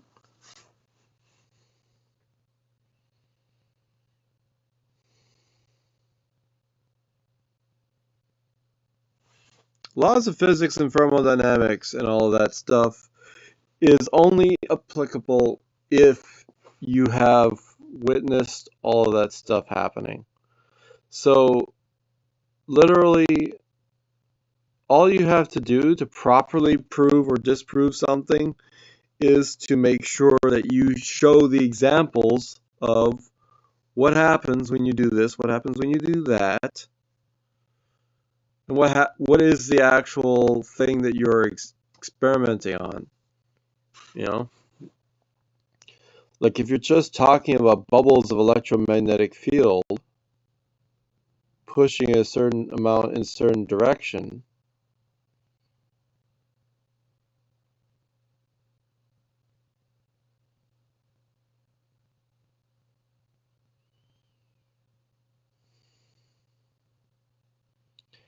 if both are allowed to move freely, and that's the thing, what if they're not allowed to move as freely? What if one has a little bit of friction? Or mostly would have friction because it has wheels underneath it. If you put, let's say if you put them on a magnet levitation strip, right? That you hold them in place, you have two north-facing magnets face each other. They will have a repulsion force. You can't push them close together without exerting a lot of force. Hundreds or 1,000-pound force, if they're strong enough, magnets. So if you make a ring and you hold it together with a structure, then that becomes a levitating pad a person can just stand on and levitate on. It doesn't help you move, but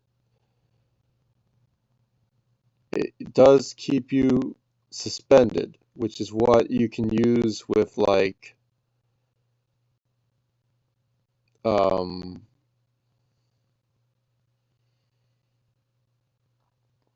keeping yourself from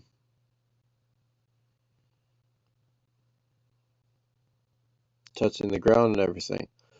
And if you have a certain amount of magnets, if you have literally a whole set of north and south magnets that have enough gap and they're controlled in a way that the fields are touching only the sides, only the top and only the bottom, then you have basically a ring that you made encapsulated, like similar to how you have a bunch of bulbs that are holding against the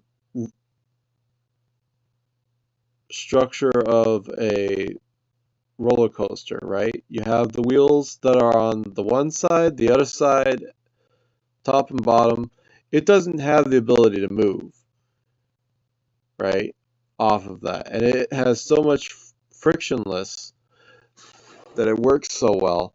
But you could do that same thing with electromagnetism, or you could do that same thing with stationary magnets. And of course, the magnetic repulsion can only do so much. That's why with regular roller coasters, there's G-forces. Those magnetic forces have to be stronger at higher G-force levels and not as strong at other levels, otherwise you're exerting more force than you need to levitate the thing. You're going to rip it apart unless it's really strong. So I'm going to swim in 5 hours or something. What am I doing being awake? Also, why am I not live streaming a game? Because I like talking science sometimes. This whole fact of an idea of an object that I have in my own room that exerts a force against that wall, and a more powerful magnet would exert a larger amount of force.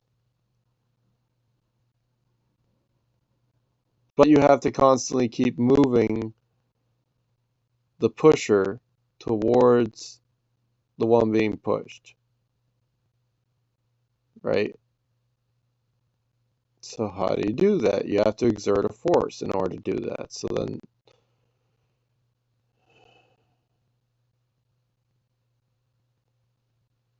at some point it would normally reach an equilibrium. People would just get that. It just does.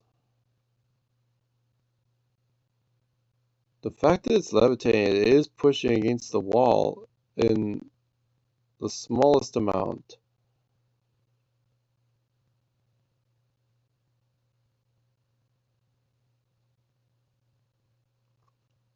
I don't know. There's something to that.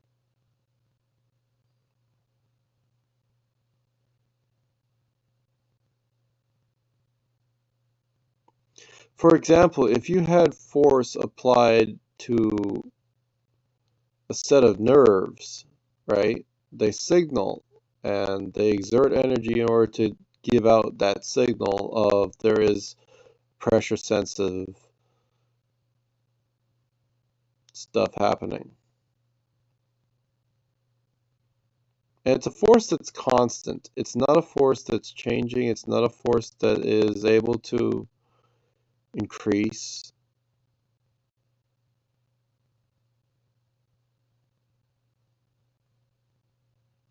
Any amount of energy in order to move it forward. Yeah, it's like it would be stored somewhere else, like in a spring or some other, like, which is a kinetic battery, or like a wind-up spring, which is just another kind of stored kinetic energy. And then you need to wind the spring up. But here's the thing, you could have multiple springs. One could be wound up, and one could be winding up with the power of the one spring that was wound up. But then you will never end up with more power enough that you would have the springs able to force other springs to do things. But then you got this idea, and this person talked about capillary system of a bunch of tiny tubes that are pulling water, literally using gravity, and the fact that water is pushed up in these capillary type tubes, if you have enough of them, you'd be able to pull the water up to the top, and then it would be able to flow to the bottom again.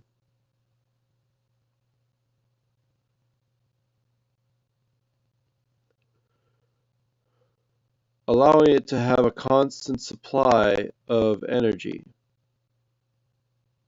The system involved in moving that much water up to allow, like, once you get it in place, literally any amount of water that you're able to move up at any rate, if you multiply that into a system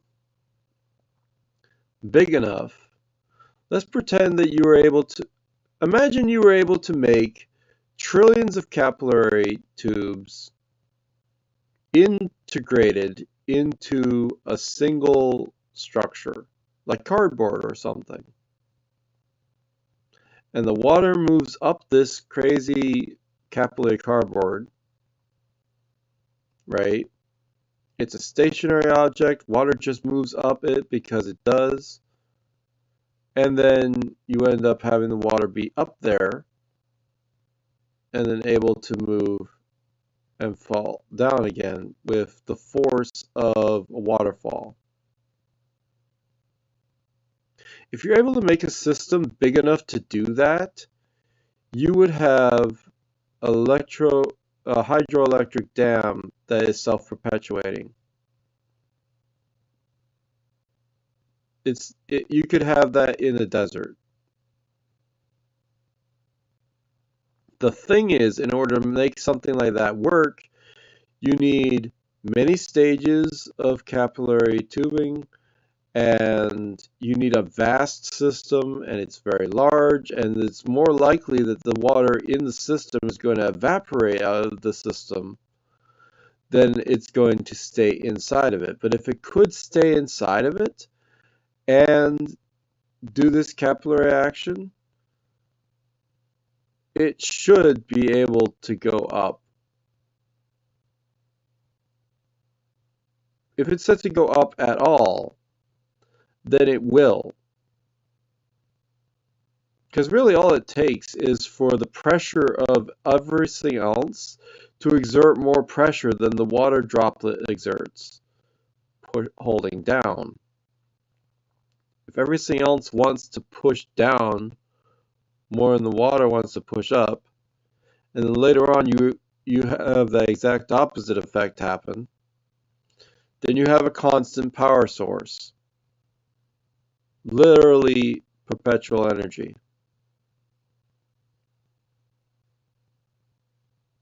The only thing that makes it impractical is the fact that in order to move a significant enough amount of matter up, you need a very large amount of space to do it, or a very specific material such as like I said, a sheet of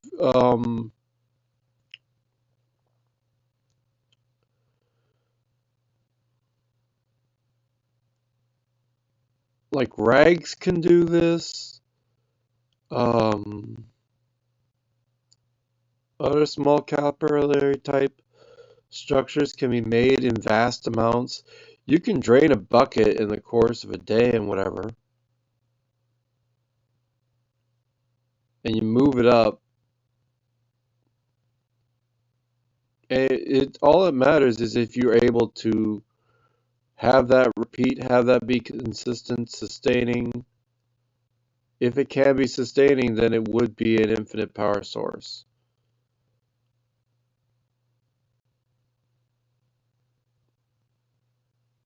The other thing is, what if the object, like, the thing is, everything is reactive. So the object will either ionize with the water, making it rust or making it disintegrate and stuff, and it would likely break apart. What if you don't use water? What if you use something else that doesn't ionize things so much because of the easily electrons stuff? Some other liquid that can be lifted up. And some liquid that's more easily able to be lifted up than water. But once it's up there, it could be put into a bucket or whatever and then drop down with the force of gravity helping it go down, and in its tiny form be able to move up, and the process continues. The empty bucket moves back up because of, like an elevator, the heavier water bucket would end up pushing it down because there's nothing in the one bucket and everything in the other bucket. So it's a constant change rotational energy. This is not something that you can do.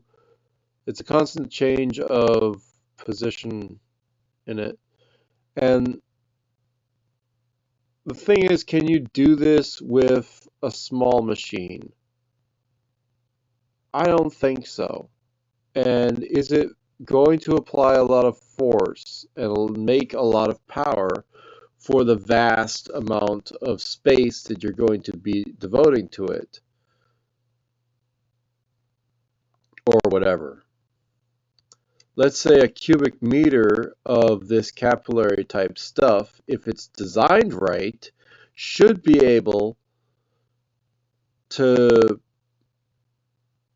move a significant amount of water that, like an entire fountain can be made in this way, right? And the water moves up it instead of down.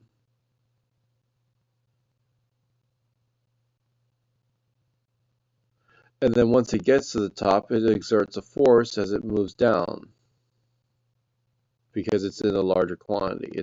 That's just how it works. The other thing is, it's a lot easier to have water move up if it's in a vapor, when there's heat involved. So steam and everything else, and you get the water going from the bottom of the tub, condensating, and that's how we have a still. Be able to take all the water out of the system and put it somewhere else. Moves the water from one place to the next. So if we already know how stills work, the thing is we have to apply heat energy in order to make the still to heat up the water, turn it into gas, have it float up, get condensation collected in the tube, flows down again, It's how distilleries work. But it's like you're putting lots of heat into making that happen. But what if you, in order to make that happen, all you need is sunlight and a magnifying glass? You heat up the plate that heats up the water with the magnifying glass and the light being reflected onto it also. So you have during the day you have constant heat. The water moves up, right? You have the external source of the sun. Well, it's not perpetual because it uses the sun. You're realizing you're generating power out of the sun using not even capillary action, but steam.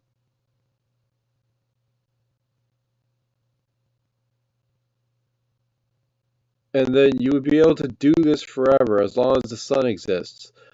If you take the amount of energy that you made out of this device and attempt over the course of the time, like 10,000 years, you would easily be able to use that power, possibly, in some amount, towards increasing the functionality of the sun itself. That's the thing. What if you could sustain all of the parts of the system?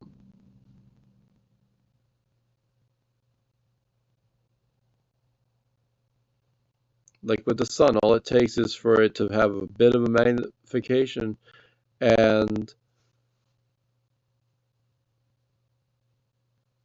they say that you can't make light from a dim source like the moon or like my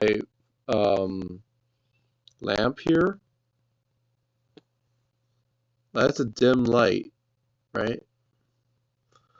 Mostly because of the lampshade. But they say that you can't take the light from the moon and magnify glass that enough to make something heat up.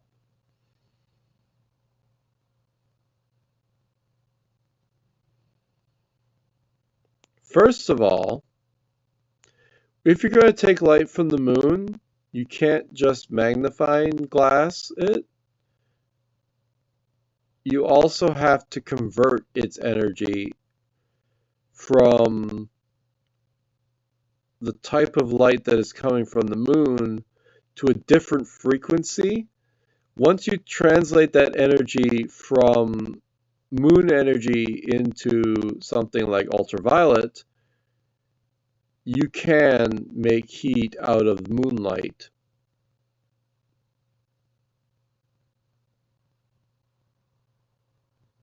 That's what they don't tell you. If you have the right kind of optics, not just making concentrated moonlight, but also making a different flavor of light from the moonlight using a crystal of a basic type, right? You can translate it and then concentrate that light, and then you end up with enough light that you would probably be able to make a fire happen. They say it can't happen, but there's no reason it can't, because if you're able to change the frequency of the light by simply having it pass through something else, if you can turn it into more violent light in that manner with a stationary like crystal or something, basic glass prism or whatever,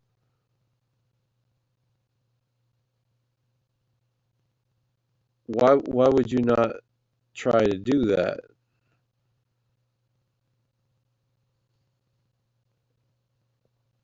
Why would you only try to magnifying glass it?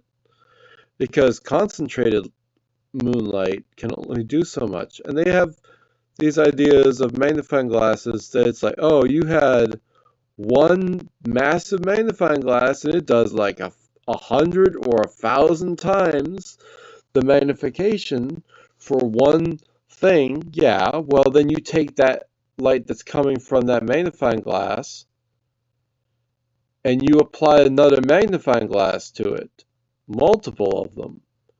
And eventually, the light should concentrate from, say, a large area down to a smaller area, down to a smaller area, down to a smaller area. Concentrating that light down to a pinprick with the right magnification setup or lens setup. But also, right? Eventually you make a laser out of that moonlight.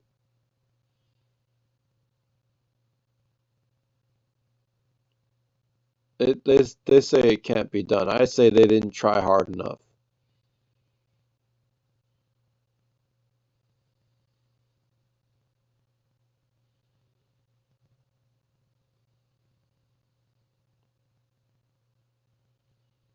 Here's one thing that's going to bake your noodle, right?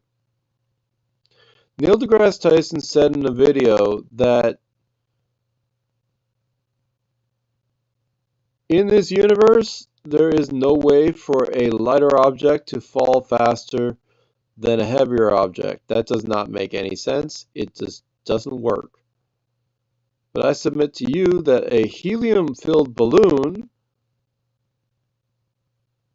right, is a balloon plus the mass of the helium. Now, the helium itself is only maybe a couple of grams or milliliters, but it has a certain amount of mass and it's lifting its energy and its amazing amount of shakiness inside of the balloon is what's lifting it up.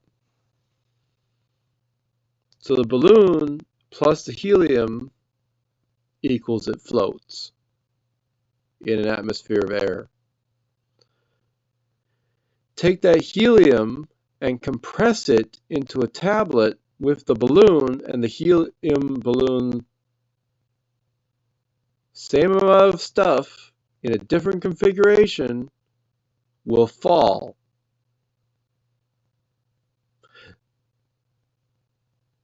The balloon itself will fall faster than the balloon and the helium.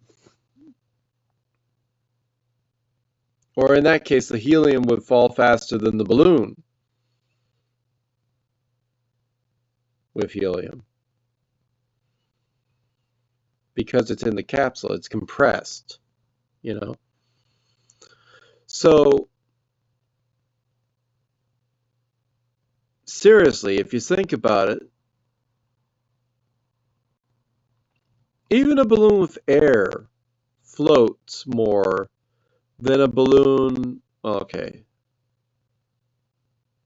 A balloon with warm air floats more than a balloon with cold air in it. If you chill the balloon, it's going to fall faster than the same balloon with the same air that is simply 1 degree warmer.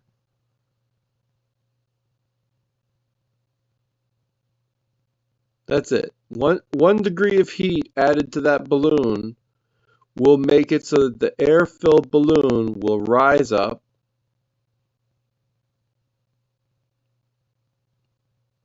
and the cooler balloon will fall down. They're not heavier or lighter, but they fall and they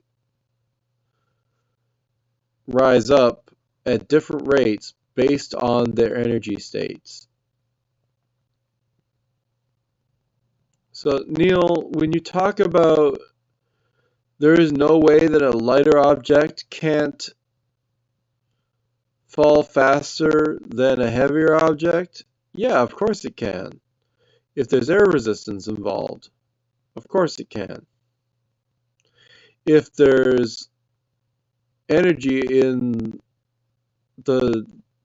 if you have, for example, a certain amount of vivacious energy gas like the helium, right?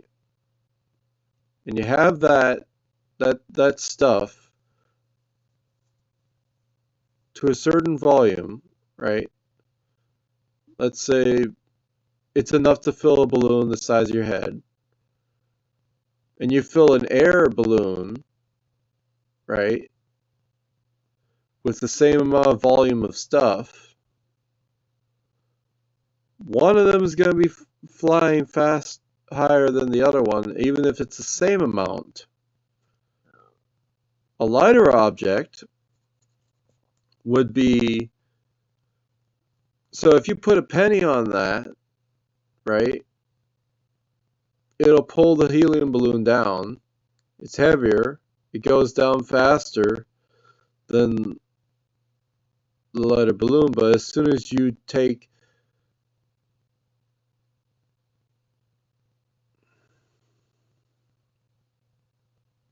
the helium out, it's going to fall even faster.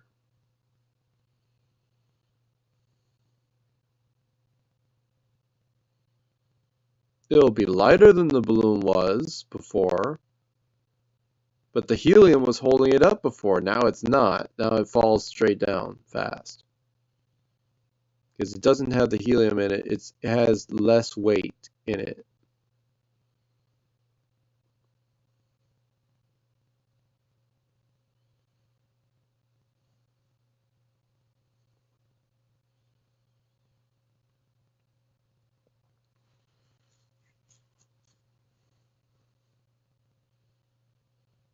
So like submarines, they understand this, and they have compressed air, and they decompress the air into the tanks to push water out of the ballast so that the water doesn't hold the boat down, and instead it's empty space. The air is, it's interesting that the air, it's a lot less massive than the water, right? So total amount of weight versus the water, and it pushing down on the water is now become less. Its buoyancy coefficient has gone up. It will float. So everyone knows this. The object is lighter and it floats. It makes sense.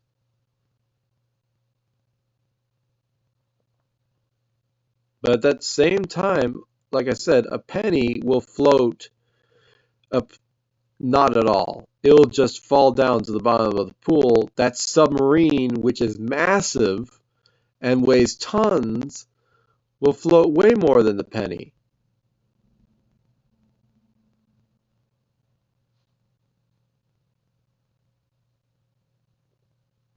Right? Hell, you take one sheet of metal off of that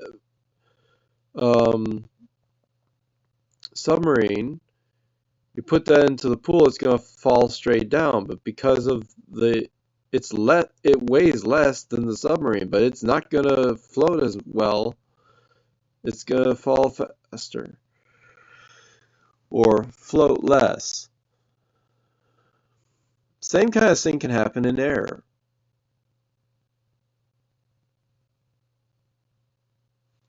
It's silly that he could make such a statement, but it's like he did. Made a video talking about that also recently. It's one of those unintuitive things that a lighter object falling faster than a heavier object. Well, yeah, if it depends, you know. It always depends.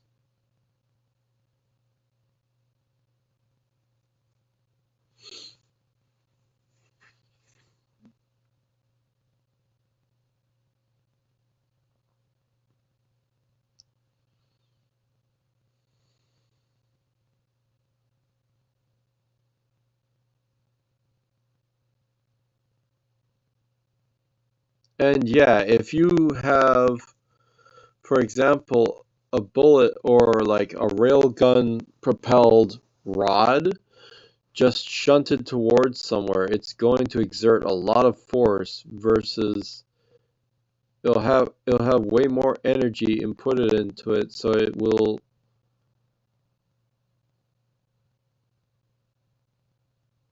be able to have more energy come out of the collision than if it's just, the flashlight you hold in your hand or whatever. Doesn't have any kinetic energy, doesn't exert a force, and whatever. I'm on the body pillow if you're wondering. That's the face.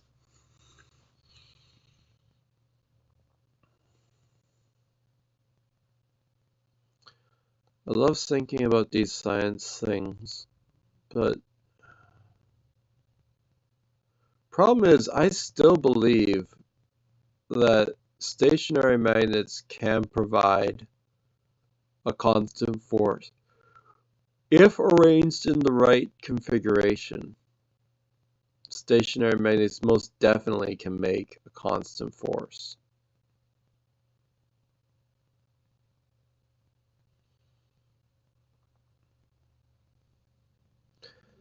Then the question is, how do you make it so that those stationary magnets, like all of that? It's like, I don't know. I would have to make something with a lot of bar magnets or a lot of neodymium magnets or whatever else in order to show you that you can actually have something pretty much continuously move without the power of a battery adding anything to it. Even if you give it an initial kick, then it'll just keep on going, right? That's still perpetual to a degree. Once work starts being put into it and you're starting pulling energy out of it, then you can start putting that energy back into the system. It stands to reason that if you can make any energy at all, then you would want to explore all the different ways that you can make energy out of the thing.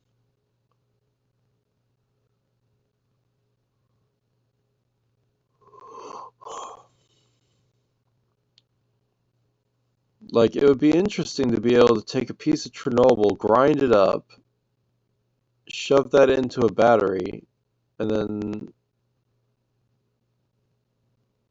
the tiny bit of radiation, like they talk about with radioactive diamonds, would constantly give that battery power for as long as the radiation is expected to give it off. Now, you would expect a tiny grain of radioactive material shouldn't be you'd think, how can it stay radioactive indefinitely or any amount of time? You would think that it would have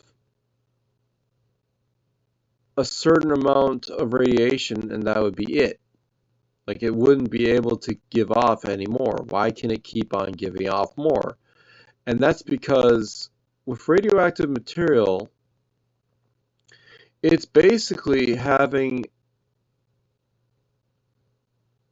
like normally with an atom, you have the protons, neutrons, and the electrons on the outside. If you have the electron on the inside, it's constantly trying to get out of the proton neutrons, but it's held in by the protons. It's also still trying to get out. It's still bouncing off of everything inside of that. And radiation basically is just the energy that is being, the electromagnetic fields that are everywhere, the Higgs field or whatever, and that energy is what is being sent out.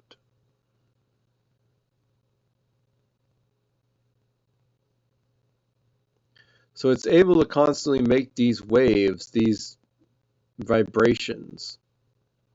That is the radiation that we notice. So then if we're able to utilize this basic function, eventually it decays and turns into, like, eventually the quantum tunneling happens and the electron just leaves the inside of the atom, and it no longer is radioactive. That's why carbon's able to be radioactive. Carbon is not even an extreme cluster of quarks or protons and neutrons, but like because the electron is inside of it, it has that extra radioactive property.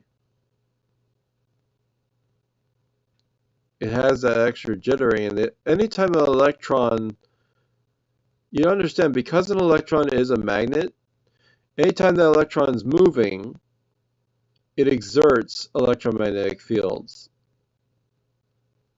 So it must be moving at an insane rate, even faster than when it normally orbits atoms.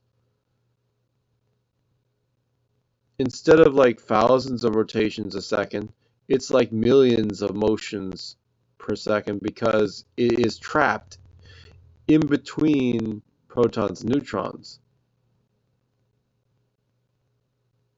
That amount of motion, that amount of jiggling, eventually it wants to get out, and eventually it will get out, but between now and then, the electron is just stuck there, struggling.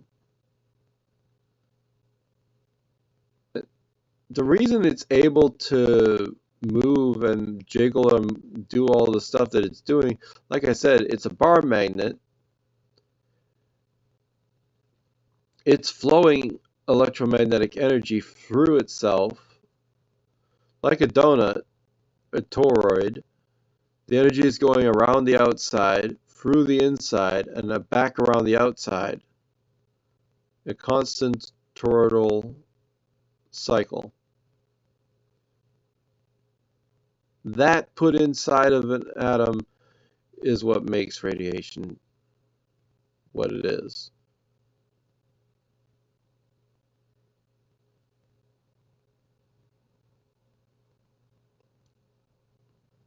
You would wonder, like, why would you not be able to... The thing that's really interesting about it is, what if you could expose radioactive materials to a bunch of magnetic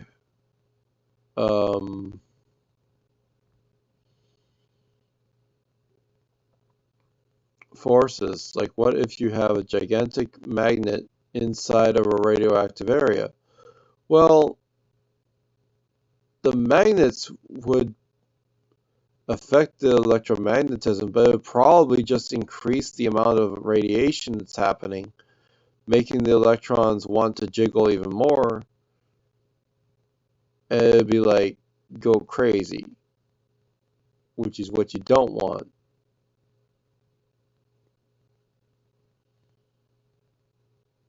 Because that stuff is crazy enough that it'll mess with your DNA. So like, and it does, just because you add the magnet to it doesn't mean that the electron's going to tunnel out of the material as fast as you want it to. It would be interesting if you could apply a massive electromagnet to Chernobyl, if that would make it suddenly just lose all radioactivity. I think they've probably thought that over, and I don't think that would work.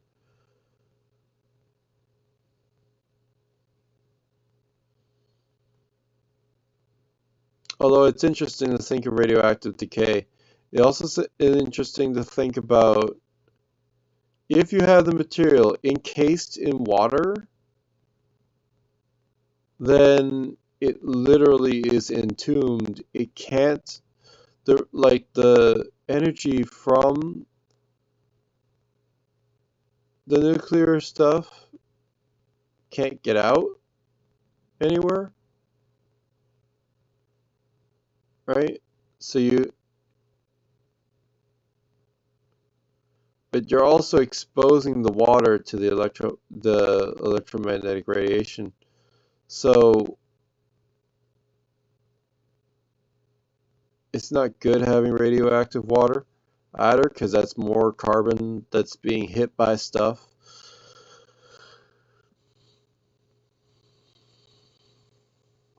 Or oxygen and hydrogen.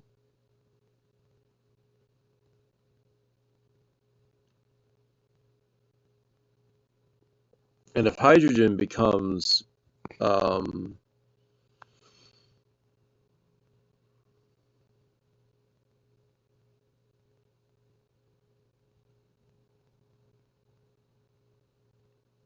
I forget if hydrogen is the same H as in the H2O or if it's helium.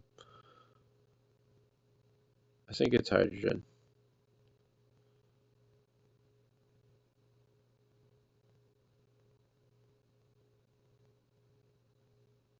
Hydrogen monoxide, yeah.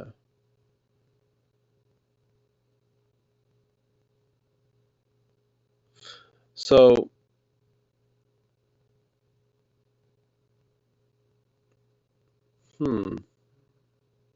the other idea is, what if you freeze the nuclear reactive materials? Or what if you heat it up, turn it into a plasma, turn it into a molten? Like, even if you turn it into molten, you can turn it into molten and then turn it into a diamond, and it's still going to end up being radioactive somehow. If you turn it into a gas and then use centrifugal forces, would it then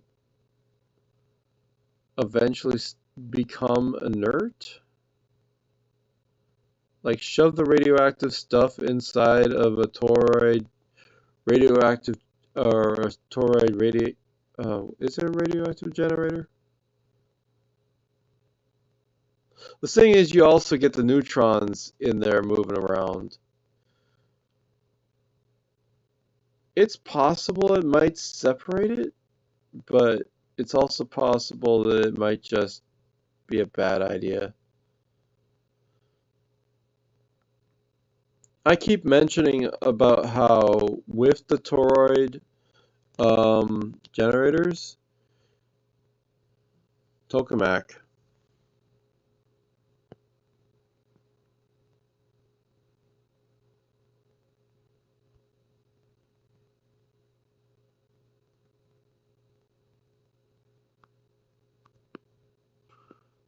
thing about tokamak fusion reactors, the problem with them, the inertial reactors, is that they're not using sound to control the neutrons.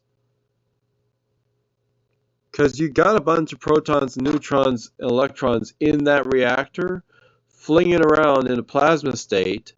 And the problem is, at that plasma state, the neutrons are being moved around, and everything else is being electromagnetically held in. The neutrons don't know what to do. So what you end up with is flying out neutrons. And you can avoid that if you're smart and you use sound. Because sound waves can create pressure that can hold an object in place. Similarly, you can make a sound barrier that will basically keep a neutron inside the reactor. Well, it works on small scales, holding a droplet of water, once you start moving at certain speeds, you need certain higher frequency sounds, certain larger amounts of sound barriers or something, and it might help. But at the speeds that they're working with a toroid like that, you're ending up with crazy speeds and crazy versus this guy. He knows what he's freaking doing here. The Helion idea is so cool. It's so awesome because it takes those energy gases, it fuses them into it heats them up first, and then it crunches them together into from two into one smaller condensed thing, and that is awesome. And then all they're direct, unlike most tokamak reactors, they're actually gaining the power from their reactor, which is, it's just stupid that they're not gaining the power from the tokamak reactor while they're testing how much power it can whatever blah blah blah, because you need, if you want to do a proper test, make it a proper system. You don't, who cares about theoreticals and science that you already know? Do it in full, and then you wouldn't have the issue of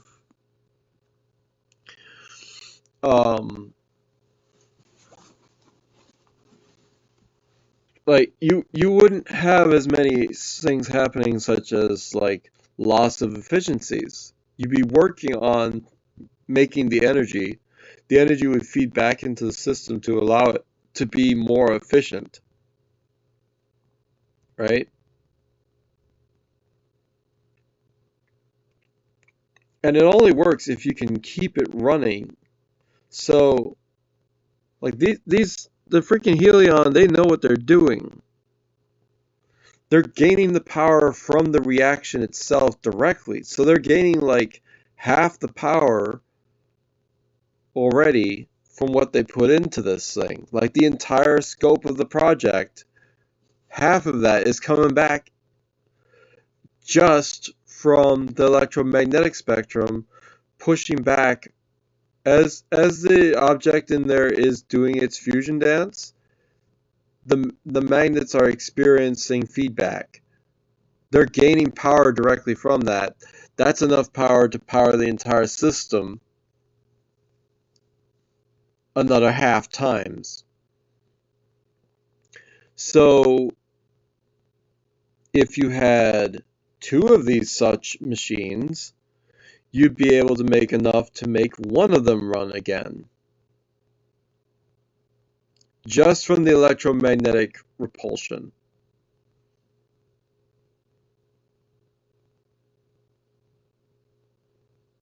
They're not even using the heat. Imagine what happens when they start using the heat. Right? Translate that amount of heat and gas and stuff into something that's actually also generating power with more efficiencies, and suddenly you have something that's like really freaking smart, really capable of giving you a net gain. Because for so long they've been always on, well, it's like 10% for a toroidal, and these guys come in and they're up to 50%.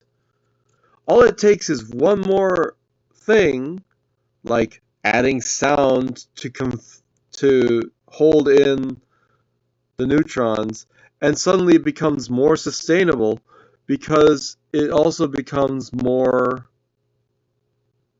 God, I love this system. They're using an entire factory full of batteries that have water to create high-pressure steam, which turns the turbine attached to an electric generator that rapidly rotates a magnetic field around copper wires to generate an electric current. Helion is skipping steps 1 through 4 and going straight to moving a magnetic field around copper wires, generating electricity directly from the magnetic field, cradling the fusion reaction at the center of the machine. See, trying to gain siphon power from the magnetic field directly is just a different approach. You could still do the water turbine stuff, and the amount of power needed to do that and consistently do that, and then if you could have it so that you're using sound to hold the neutrons in,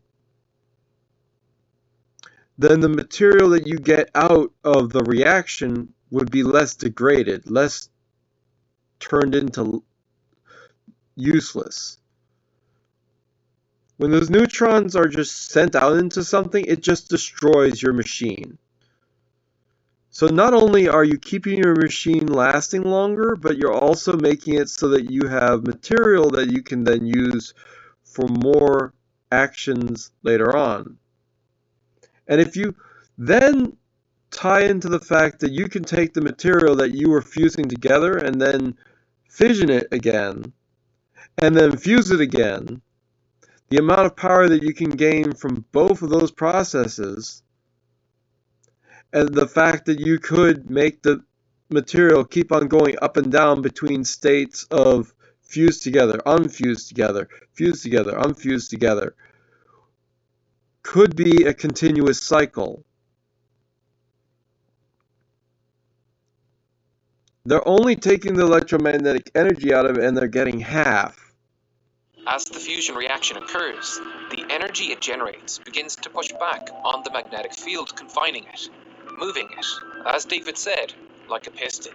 It's this changing magnetic field that will generate Helion's electricity.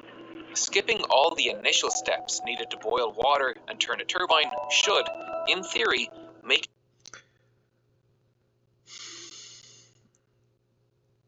It's not skipping steps. You can literally take the same reaction stuff, use that to make the boiling water stuff happen, and you would have, instead of just the electromagnetic field pulsing, making energy that you can use, you would have that plus the heat energy. Suddenly you're gone from 50% to 75%.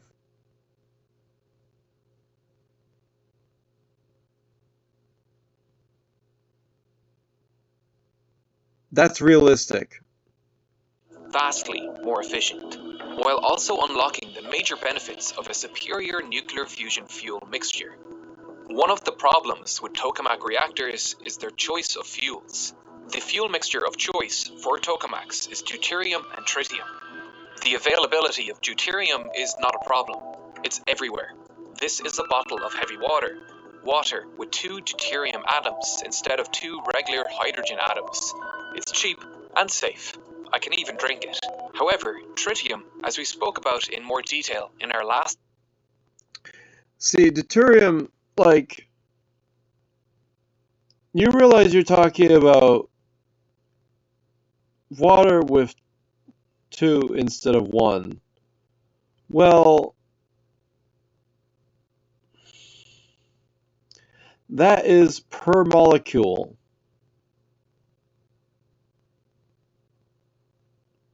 Per atom cluster.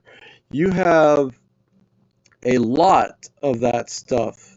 And how easy is it to be able to synthesize? Is extremely rare.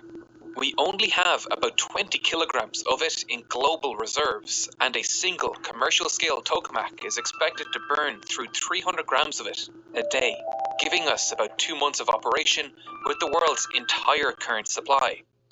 So, literally, we're taking the byproducts from already known fusion reaction tech, and we're saying we're going to make this stuff happen on the side that gives us extra energy, making the original process now be slightly more efficient.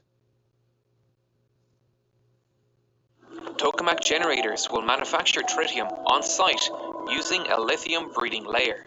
When the high-energy neutrons from our nuclear fusion reaction collide with the lithium in the reactor wall, the lithium splits into tritium and helium. This is a reasonable solution, but 80% of the energy of the tritium-deuterium. So you're literally burning through lithium in order to make something that's smaller. Are you able to replenish the lithium easily? Or are you just burning through that?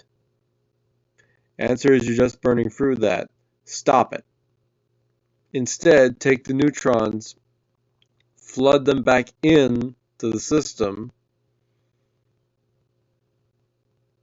make some other small material that is renewable. That'd be better. Fusion reaction is carried by those high energy neutrons. So we have effectively wasted all of our energy to get back to square one. To combat this, the first layer of tokamak walls will be made of beryllium, a neutron multiplier, which creates two neutrons when struck by one neutron. Again, us you're one eating neutron to through create tritium beryllium. and one neutron to generate heat. And you haven't explained how you're going to try to replenish the beryllium. However, beryllium is extremely expensive. The entire annual global supply is just enough to build a single tokamak generator. Beryllium also contains uranium impurities, which will be encountering the high-energy neutrons too, making the beryllium blanket dangerously radioactive over time, which will make disposing of it expensive. This all points to one massive problem. Tokamak. You mean you're not going to just chop it up and turn it into a micro battery that you can gain any more power from? You're just going to try to dispose of the radioactive materials? What? Reactors are going to face Lame. the exact same issues as nuclear fission energy. They will be too expensive and won't be able to compete with cheaper forms of electricity. This is like why hamster Helion wheels. is using a completely different fuel mixture. So Helion's approach to fusion uses deuterium and Seriously, if you have food products, you could either turn food products into petroleum or feed hamsters and get them running on some wheels. Which is more efficient? Petroleum, probably, if I had to guess. But also, you get to then burn the hamster.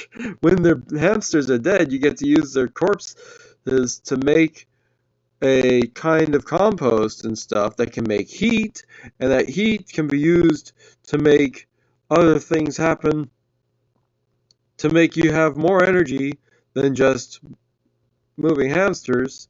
Of course, that's slavery and stuff, but it's hamsters. So then you move up to dolphins. helium-3 fuel. Deuterium is really common. It's part 1 part in 500 in old water. It's in the coffee you drink. And safe and readily abundant and low cost as well. We buy it in compressed gas cylinders. It's already purified, but you could imagine doing the purification yourself. It's pretty straightforward. The helium-3, however, is ultra rare. And in fact, while helium-3 was theorized in the early days of fusion as being the best fusion fuel, because of its rarity, there haven't been a lot of approaches that have used helium-3 or demonstrated helium-3. To our knowledge, Trento was the first system we know about that did bulk deuterium helium-3 fusion for a power generation application. One thing Helion has done is we patented a helium-3 process of creating helium-3, of taking two deuteriums found commonly in nature and a high pressure in a fusion system, ironically, fusing them together to form helium-3, taking one more deuterium, fusing that with the helium-3 to make helium-4, and that's what makes electricity. So it's only the reaction of the deuterium with helium-3 that generates The deuterium with the deuterium generates some amount of electricity, a small amount. It generates about 1/8 of the deuterium helium-3 reaction. What influences that? So what influences the amount of power output per reaction is the actual atomic physics that's happening, where when two deuteriums combine, they have a few reactions, but the one we care about most will create a helium-3, and that helium-3 will have a lower mass deficit, so the amount of missing. Imagine you have that neutron, right? That extra neutron that they talk about, right? But instead of that just going into the wall of your machine, you're able to shunt that into something else, make that useful. A neutron collector instead of boron, which is a neutron. Is it boron? Whatever. Butane.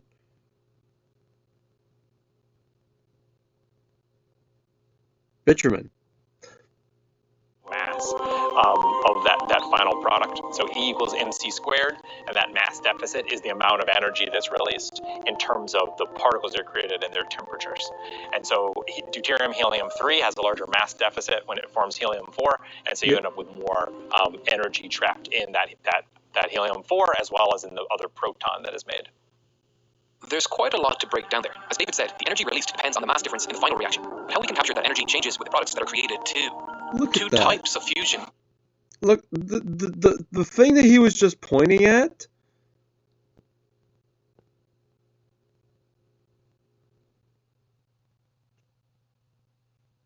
Holy crap, that's too fast.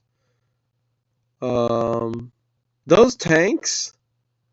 There's quite a lot to break down there. As Dave said, the energy released depends on the mass difference in the final reaction. But how we can capture that energy changes.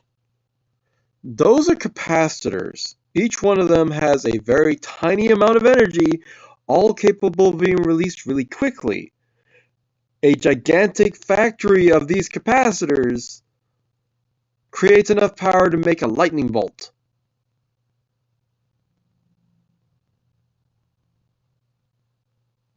Imagine having half a lightning bolt be able to be generated from that stuff that you're doing with the reactions of chemicals and stuff, but also then you add on that you're also gaining the heat from it in any capacity, and then suddenly you just have more. With the products that are created too. Two types of fusion can occur when fusing two deuterium atoms. One creates a helium-3 atom and a neutron. Most of the energy of that fusion event is carried away by that neutron. Tokamak reactors generate electricity by converting the kinetic energy of neutrons to heat in their walls. But Helion's energy capture system... No, they don't. Tokamak reactors do not generate energy by having neutrons hit the freaking walls of the thing.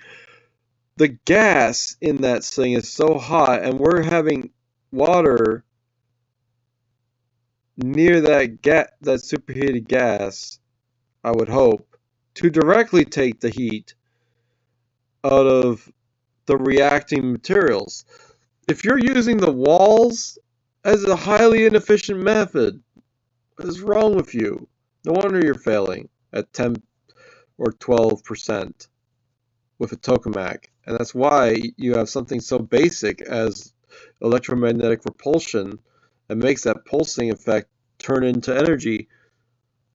Just pulsing like that is enough to make energy. Holy crap. And then you're eating through just this basic stuff that we already have a lot of. Can't generate electricity with neutrons because they have no charge. Helion needs charged particles to push back against the magnetic confinement to generate electricity. That neutron just flies right through the magnetic jail. The helium-3, however... Exactly. The neutrons are being wasted, so we need to use sound to hold them in place so that they more likely bind to other things instead of being shot off into nothingness. It's like saying you're shooting a rocket ship just to watch it explode into nothing and you're wasting it completely. Or you're shooting a firecracker, it's just going to blow up and turn into nothing. Instead, you could take that neutron, do something else with it, something active functioning with it. But they don't know how sound works, so... carries about 0.82 mega electron volts of useful energy that the generator can capture. In a second possible reaction, deuteriums can create a proton. It was a dull night until the Hendersons received a gift from their grandson Timmy, ordered from Wish. I don't know what buttons are. carrying 3.2 mega electron volts of energy, and the tritium isotope carrying 1.01. Helion's generator will capture as much energy as possible from these particles before exhausting them through the turbomolecular pump in the diverter section, with the protons regaining an electron and becoming hydrogen, and the radioactive tritium being transferred to remote storage.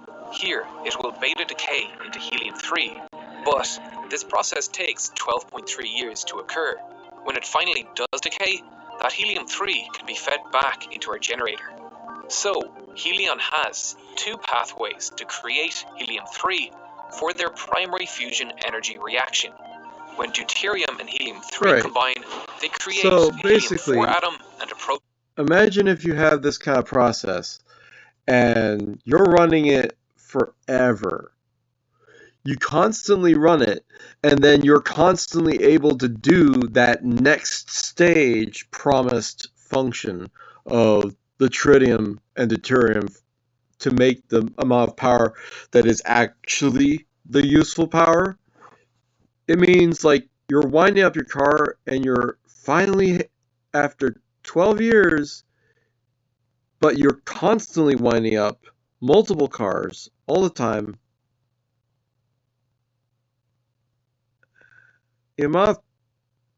Are you actually going to get some amount of power that's more out of the new reaction that is enough to counter the amount of loss that you had for all those 12 years? Question mark. Releasing 18.3 mega electron volts, more than the 17.6 mega electron volts released from deuterium and tritium. Did I hear that right? 18 versus 17? They create a helium-4 atom and a proton, releasing 18.3 mega electron volts, more than the 17.6 mega electron volts. Same units, mega electron volts. 18 versus 17.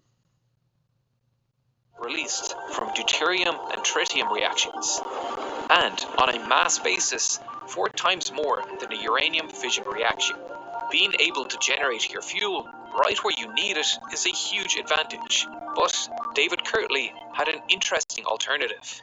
You realize that the higher level reaction versus the previous level reaction is the difference of a single electron volt.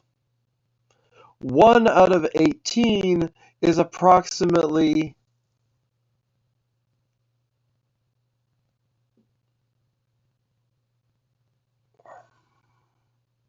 what is 1 out of 20 versus, it's approximately 5% more power.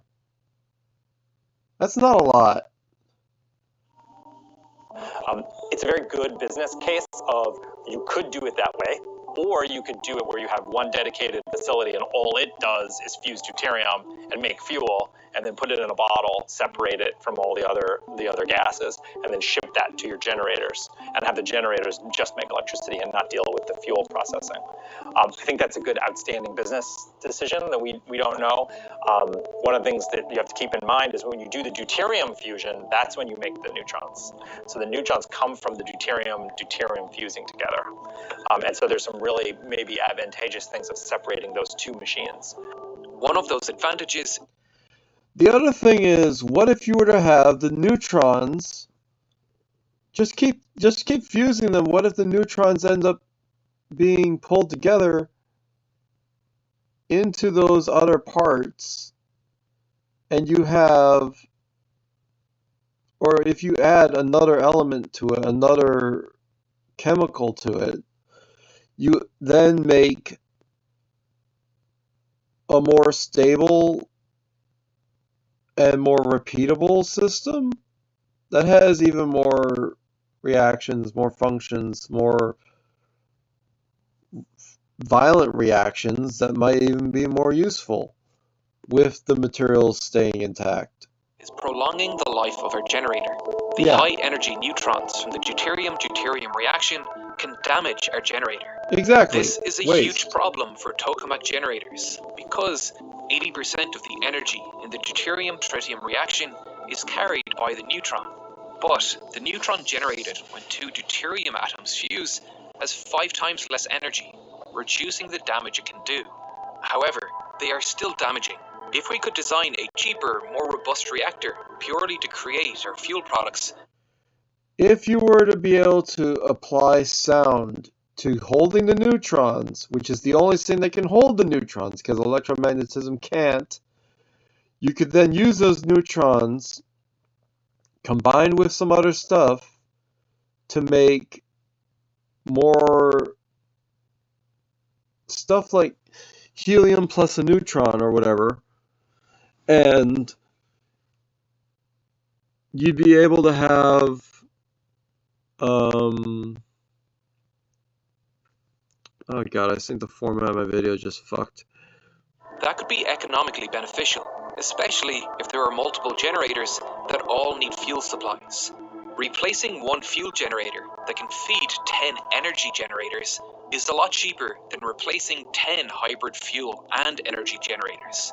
So, there are many benefits from moving away from deuterium and tritium, but the deuterium and helium-3 reaction does require higher temperatures, and this does pose an engineering challenge, especially as Helion progresses to their commercial scale reactor.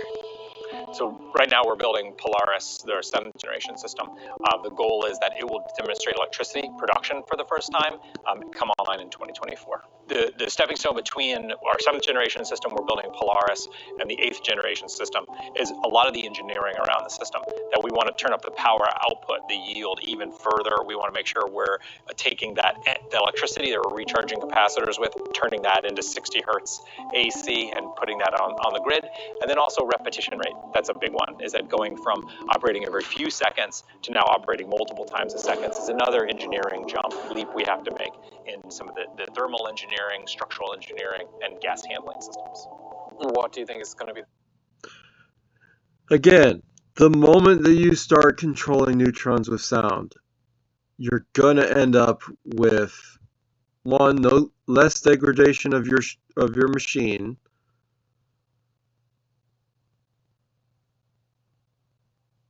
You're gonna use more power, but you're gonna have a machine that's gonna not have to be replaced as likely. And two, you're gonna have more material that can actually be used towards further fusion reactions. The biggest challenge in making that jump? I think if you ask any engineer or scientist on my team, you're actually going to hear a different answer for what is the hardest thing that we're trying to solve. My personal belief in building the steady operating systems that we built in the past is it comes into the thermal operation of these systems, where as things start to heat up, they change. The structural mechanics change of these pulse magnets.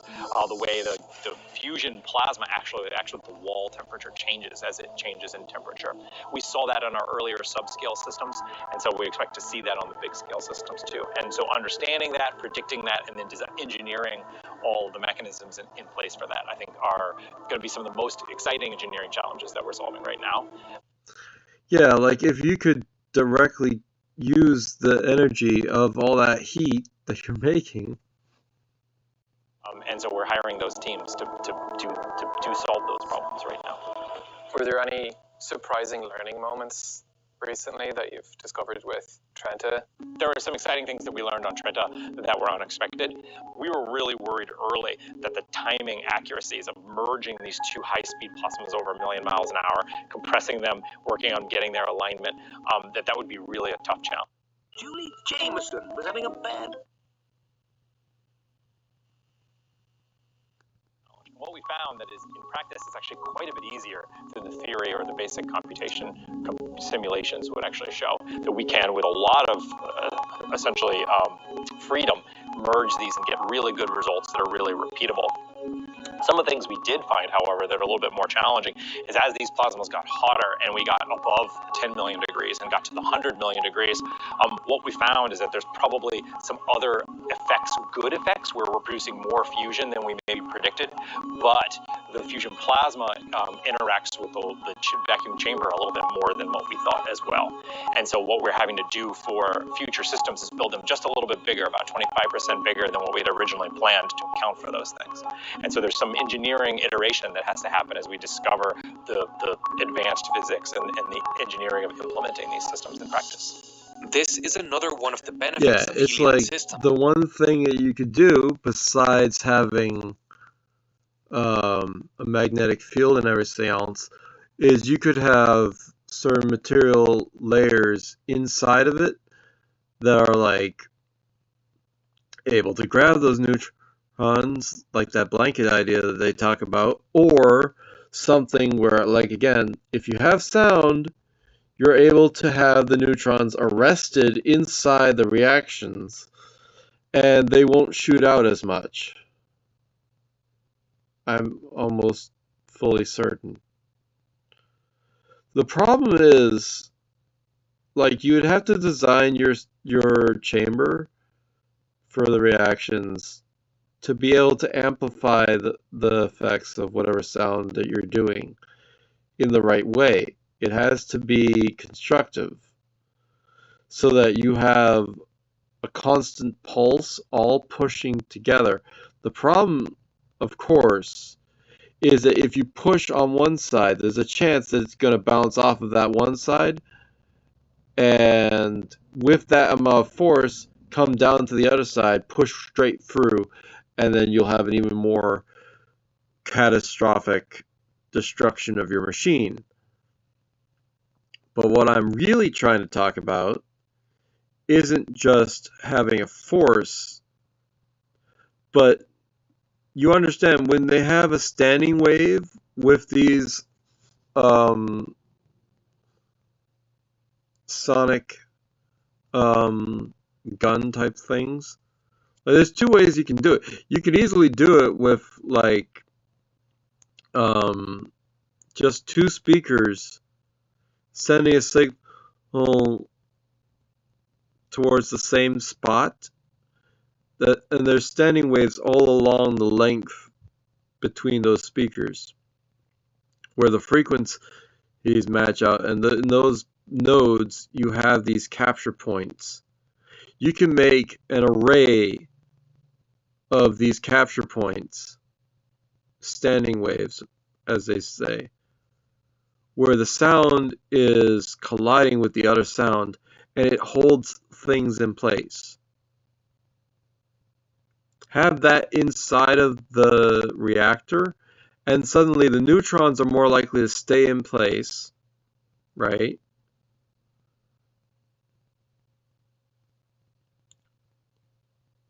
Everything could possibly even be scrunched back together tighter. The gas, as it moves around, might collect the neutron again. And then you have neutron-rich material that's able to, instead of neutron-deficient material, more useful later on. It's a much smaller generator than other generators like ITER's tokamak, which makes iteration far easier, as larger machines will be more expensive to build, making the capital cost of learning a much larger barrier. Polaris is their 7th generation system, and it's 25% bigger precisely because of the lessons learned from Trenta. The physics of fusion is a new frontier. There are few textbooks to learn from. Helion is helping write the first textbooks, and one of the things they discovered is that gyro orbits are larger than they expected. A gyro orbit is essentially the radius at which those fuel ions orbit around magnetic field lines. It's affected by the temperature and thus the speed of the ions and the magnetic field strength. Helion discovered with Trenta that these orbits are larger than simulations calculated, which meant the ions could impact the generator walls. And given their temperatures, this was so a if you no-go. make a big enough So Polaris is confinement 25% field, larger to and account then for this discovery. on the outside Polaris of will that, also be the first far away generation from to where the begin confinement capturing field could electricity. possibly let it But reach, that's a lot easier you said have than the done, actual chamber and we'll wall. need the very latest electronics to work quickly enough. Under Trenta, there are stacks You would have upon more stacks of control, but capacitor also you banks. need the sound to 90% of control the Trenta's neutrons power because it goes can't be towards controlled by generating the huge the currents sound. needed to generate its It can't be magnetic fields. controlled by The electrons. magnets that form and Electromagnetic. push the plasma forward run at 100,000 amps, while the main compression coils at the center of the machine run at 1 million amps. Drawing that kind of current So holding the gas at the start and heating it up is like 1,000, but then you got 1,000,000. So it's like an order of magnitude more power just to get that stuff working in the center part. So it's like, wow. And then you're still able to get 50% of all that you've put in out of it from that magnetic repulsion. The grid is impossible. So Trenta needs a way to store power locally and discharge it quickly to achieve the necessary current. Talked about that earlier Batteries because can't I've seen this discharge video that already. quickly. So Helion is relying on capacitor banks. We took a look beneath Trenta to learn more about them. So what you're seeing here, this is actually one capacitor unit. And so if you're used to other electronics, a capacitor... Each of these boxes is one unit? Each of those boxes is one capacitor that has several kilojoules worth of energy storage in it. And then we have hundreds of those capacitors that all in parallel in a modular way make the main bank. Yeah, if you want to make a megajoule, out of single kilojoule packets that are the size of like a television, talking about cube TV, boob tubes and all that, or a refrigerator, a mini fridge maybe, or a stove, you have to have 1,000 kilojoules to get the megajoules that you need. So if you're working in those units, whatever, blah, blah, blah, if it all that makes sense, blah, you get it. It's a vast amount of energy that you're having to store, and so you have that, and it's able to move really quickly. It's like, again, it'd be interesting to think how fast those would be able to fill up with power if you use that entire facility gathering radio waves and sending that power directly into the capacitors. Free energy. Well, as long as the radio towers are nearby sending out those radio waves. Or even not nearby, like relatively nearby. Like miles away nearby. Parallel to that are other capacitors that are slower response, higher efficiency. Those are run with semiconductor switches. And then even some capacitors that are very old, that are maybe 20 plus years old, that we use for some of the formation sections, some of the initial ionization sections. Any issue with them being older? Is that just like the length of time you've been working on this technology, you just had these lying about, or is it better to use newer? It depends. So what we've seen is over the years, the way the pulse power technology and community has evolved, some of these capacitors are actually still the highest performing capacitors, because the It's industry about the application doesn't of the power manufacture a lot they of these hold. for our type of application. Now, one thing you'll see What you later just said. in our facility, Antares facility in Everett, is our new capacitor manufacturing line, where we're making custom capacitors designed for exactly this application. And those outperform even the older technology. Yeah. Is there any issue with just the rate that when you get up to faster pulses that these might deteriorate over time, or? Yeah, so one of the keys to these systems is as you're running them, what we call repetition rate, where you're pulsing not once every 10 minutes like Trenta does, but where you're pulsing every 10 seconds or once a second or 10 times a second. Now, the lifetime of the capacitors, their ability to handle throughput, average throughput, and the heating in the capacitor starts to become engineering issues that we have to consider. Luckily, as we've evolved, so has the capacitor technology, and so self-healing and other capacitors that have long life, maybe not pulsed, but are long life, those capacitor technologies are now enabling for us to do this. Yeah, and it's like if your capacitors are heating up, that's even more power that you can get from the heat of the thing that you are doing things with. Wow. So I ended up doing smile cookies for, what was it, Tim Hortons or McDonald's? I forget. And so I ordered myself some smile cookies. The only thing is I hate the rainbow ones. and I ended up with 2 packets of Rainbow Ones, and I wanted chocolate chip. It happens. It's they didn't expect chocolate chip or whatever else, but I'm like, if you could, like, send out the Rainbow Ones to people who want the Rainbow Ones. If you know you're going to give out chocolate chip ones, I specifically want chocolate chip next year. They're not watching this video. On subscale systems, not on Trenta, but Trenta has done over 10,000 high power pulses doing fusion. In some of our subscale systems that we did earlier that they weren't doing fusion, but were making these types of plasmas, we've done not tens of thousands, but we've done billions of discharges with capacitors and run them steady for months on end at hundreds of hertz. So we have a lot of experience in building steady operating pulse power systems that are quite a bit smaller than this. And so a lot of the work we have now is taking those experiences and that engineering experience that we have at Helion and combining that with the large scale pulse power fusion systems and merging those two together into the Polaris system. With Pretty the cool. size of this capacitor bank, you would think it holds an astounding amount of energy. But the total capacity of the bank is just 10 million joules, the equivalent energy of about 22 bananas.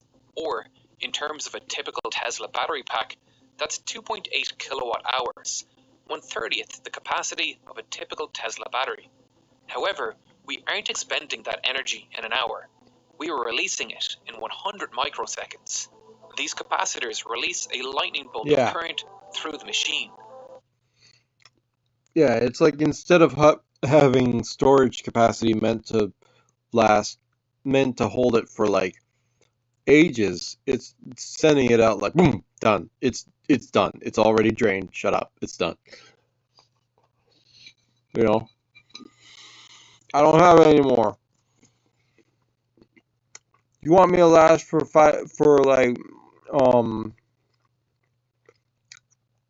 it's like how some guys can last for like 4 hours while other guys are done in like the first 15 seconds. Gigawatts of instantaneous power. But it isn't an uncontrolled burst of electricity like a lightning bolt.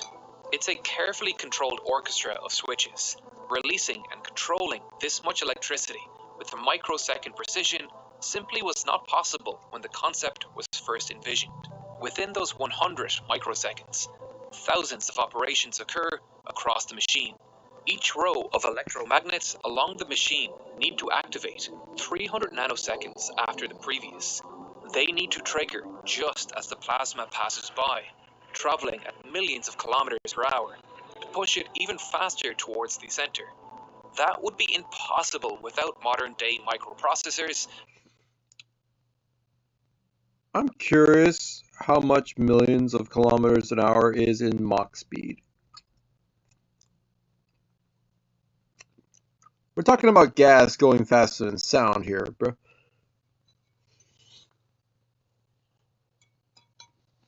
Probably. Right? And fiber optics. And even then, Helion needs to factor in the speed of light through the glass fibers, the time it takes for a current to propagate through a tiny semiconductor switch, and account for every other delay in the system. Legacy electronics simply have too wide margins of error to account for those delays properly. Without fiber optics, those millions of amps traveling through the system would induce currents in other parts of the machine and create misfires. What Helion is doing right now is astounding. The sequence of events to cause fusion in this machine is a delicate symphony of electronics, pushing two plasma rings into a violent collision and catching that collision in a magnetic trap in the center, which proceeds to shrink until the ions trapped within it have nowhere else to go but to fuse, overcoming one of the universe's strongest forces to create new elements in the belly of a man-made machine. Yep. But Helion isn't done. They are already building the next step in their quest for clean, safe energy for humankind with their 7th generation machine, which will do everything Trenta can do, but faster, and add another process, capturing the energy of the expanding plasma to generate electricity, adding even more complexity to the delicate symphony, with the energy flow. Yeah, it's like if they're actually able to gain the power from it finally, there's some kind of positive out of it, but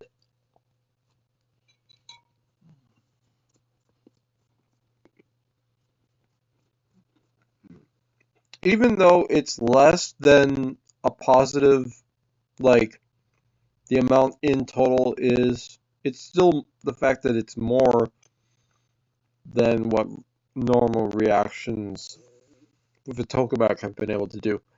And that's why I love them so much. But still, you end up with this problem of neutrons, right?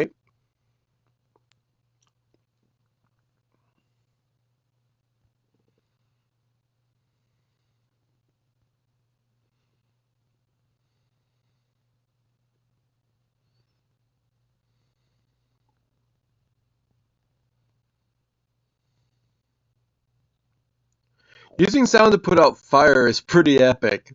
Just saying. Sound to move heavy objects.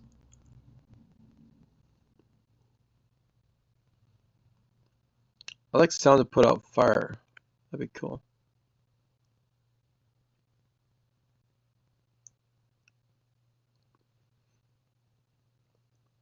Thing is, if it's a pressure wave, right, it could, in theory, directly... What the heck is all happening here? Use the sound frequencies to extinguish flames. I see this device being applied to a lot of things. First off, I think in the kitchen, it could be on top of a stovetop. But eventually, I'd like to see this applied to maybe swarm robotics, where it'd be attached to a drone, and that would be applied to forest fires or even building fires, where you wouldn't want to sacrifice Mostly building fires. human life. Professor Brian Mark really stepped in to help us. Just gave us a lot of support. I think as a whole, engineering is really just finding solutions. Dude, the fact that you can have sound affect fire means you're using it to do individual atoms and stuff. There's no way you can't use this technology to make fusion reactions more stable at the same time.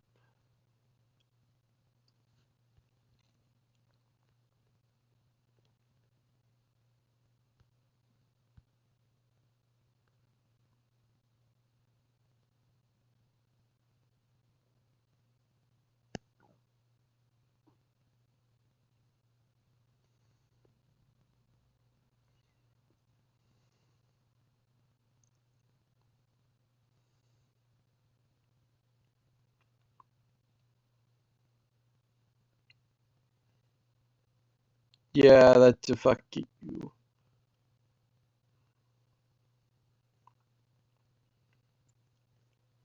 Uh-huh.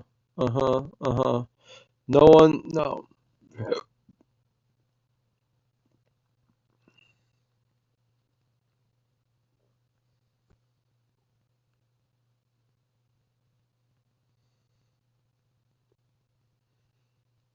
Using sound in a fusion reactor. The video has sound in it. With sound. It's not starting it. It's not like the science. There's sound in the video. This is a sound of a fusion startup. This is an example of sound happening at a fusion startup. This is not sound being utilized. Makes a weird noise. I don't fucking care.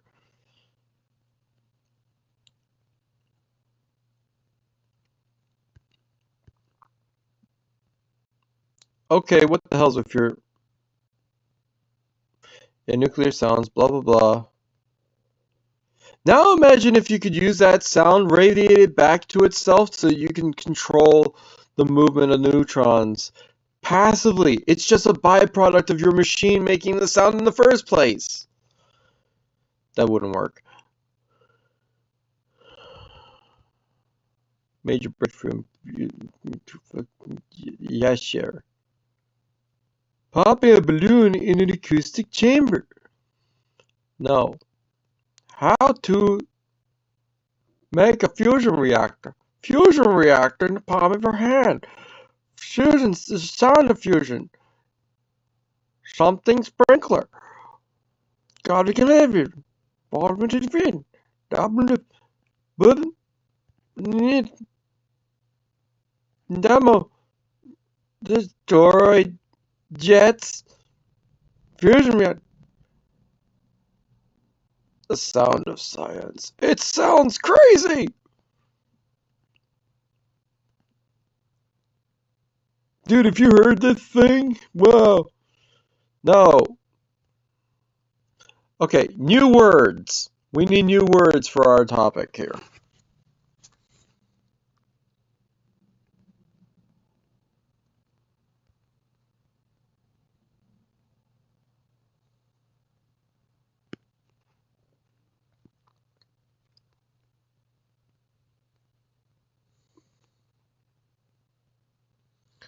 Standing wave infusion reactor. Whoa. Standing wave harmonics. Go shut up. Shut up. Shut up. No. No.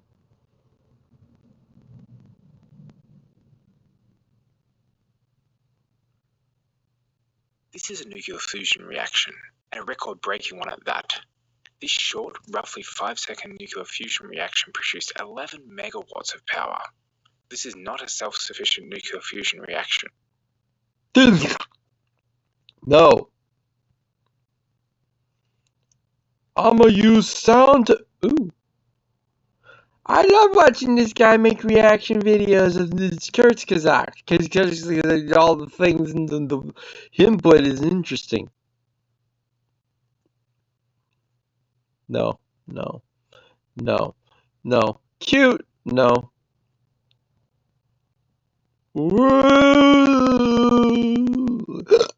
It's like, you know how standing waves work? You know how fusion reactions work? Put them together! What do you get? No videos on YouTube, ever. Except for mine.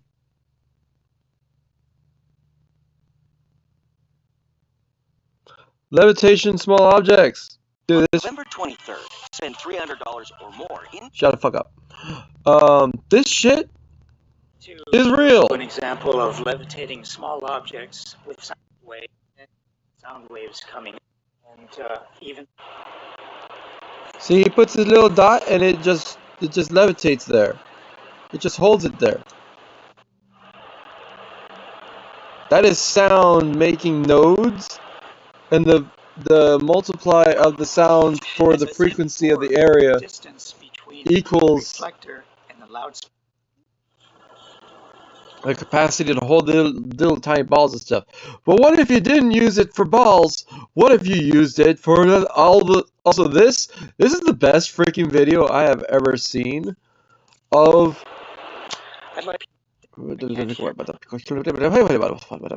this. Now it's in these. It's here where you can actually see the standing waves, and where there's this high frequency bit. There's like so it's more, and it's not little. That's more. And it holds its stuff, and it can have a strength. If you have a big one of them, or a very dense amount of them, you can what the fuck? Hey, it's Jordan. I love him. Not Jordan from Facebook. Fuck that guy. IKA Stitch. I hate that guy. He's stupid. He's an asshole. Why is he such an asshole? He talks about murdering kids. That's not an exaggeration. I'm not showing screenshots. It's horrible. Diabetes is not genetic. What? What? Yeah, no, it's a condition of your body being weird. Fix your weird body. Standing wave. Not in a reaction. She does it. Standing wave. It's like, wow, look at this freaking dust doing the thing. I love her video. It's awesome. Did you want to create some cool physics art without having to do any of the reflects back at me? See? Now, if I send continuous places at once, so as my incoming wave reflects back, I don't see bumping at all are called nodes. What you don't understand is you need to look at it as a three-dimensional object. The wave is propagating. It's sending down and it's being pulsing in all directions. And the back end of it, the outsides of it, are pulsing at different rates. So if you have, just with the same sound, it's all, you know? So if you have these downs and the ups hitting each other, the outsides are what is making the standing waves. Where it collides is what makes the standing waves. It's a three-dimensional object.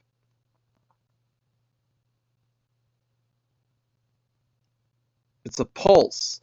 You shouldn't look at it like this. Although this is accurate to say that this is what's happening. Antinodes.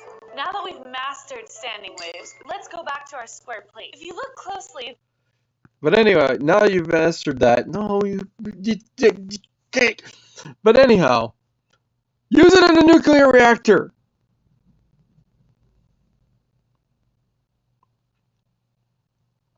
How to make a fusion reactor. Climate change, something bullshit. Fission versus fusion. One is dividing, the other is put together. What do you get? Laugh.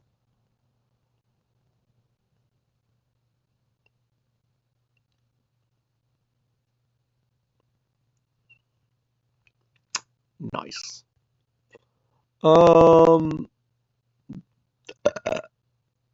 Reactor. No one talks about it. I'm the only one here talking about it. Oh my god. Stop. Use the standing waves in a fusion reactor. Do it. Just freaking do it. I'm done. How long have I talked? Too long. 3.5 hours. I'm tired. Toodles.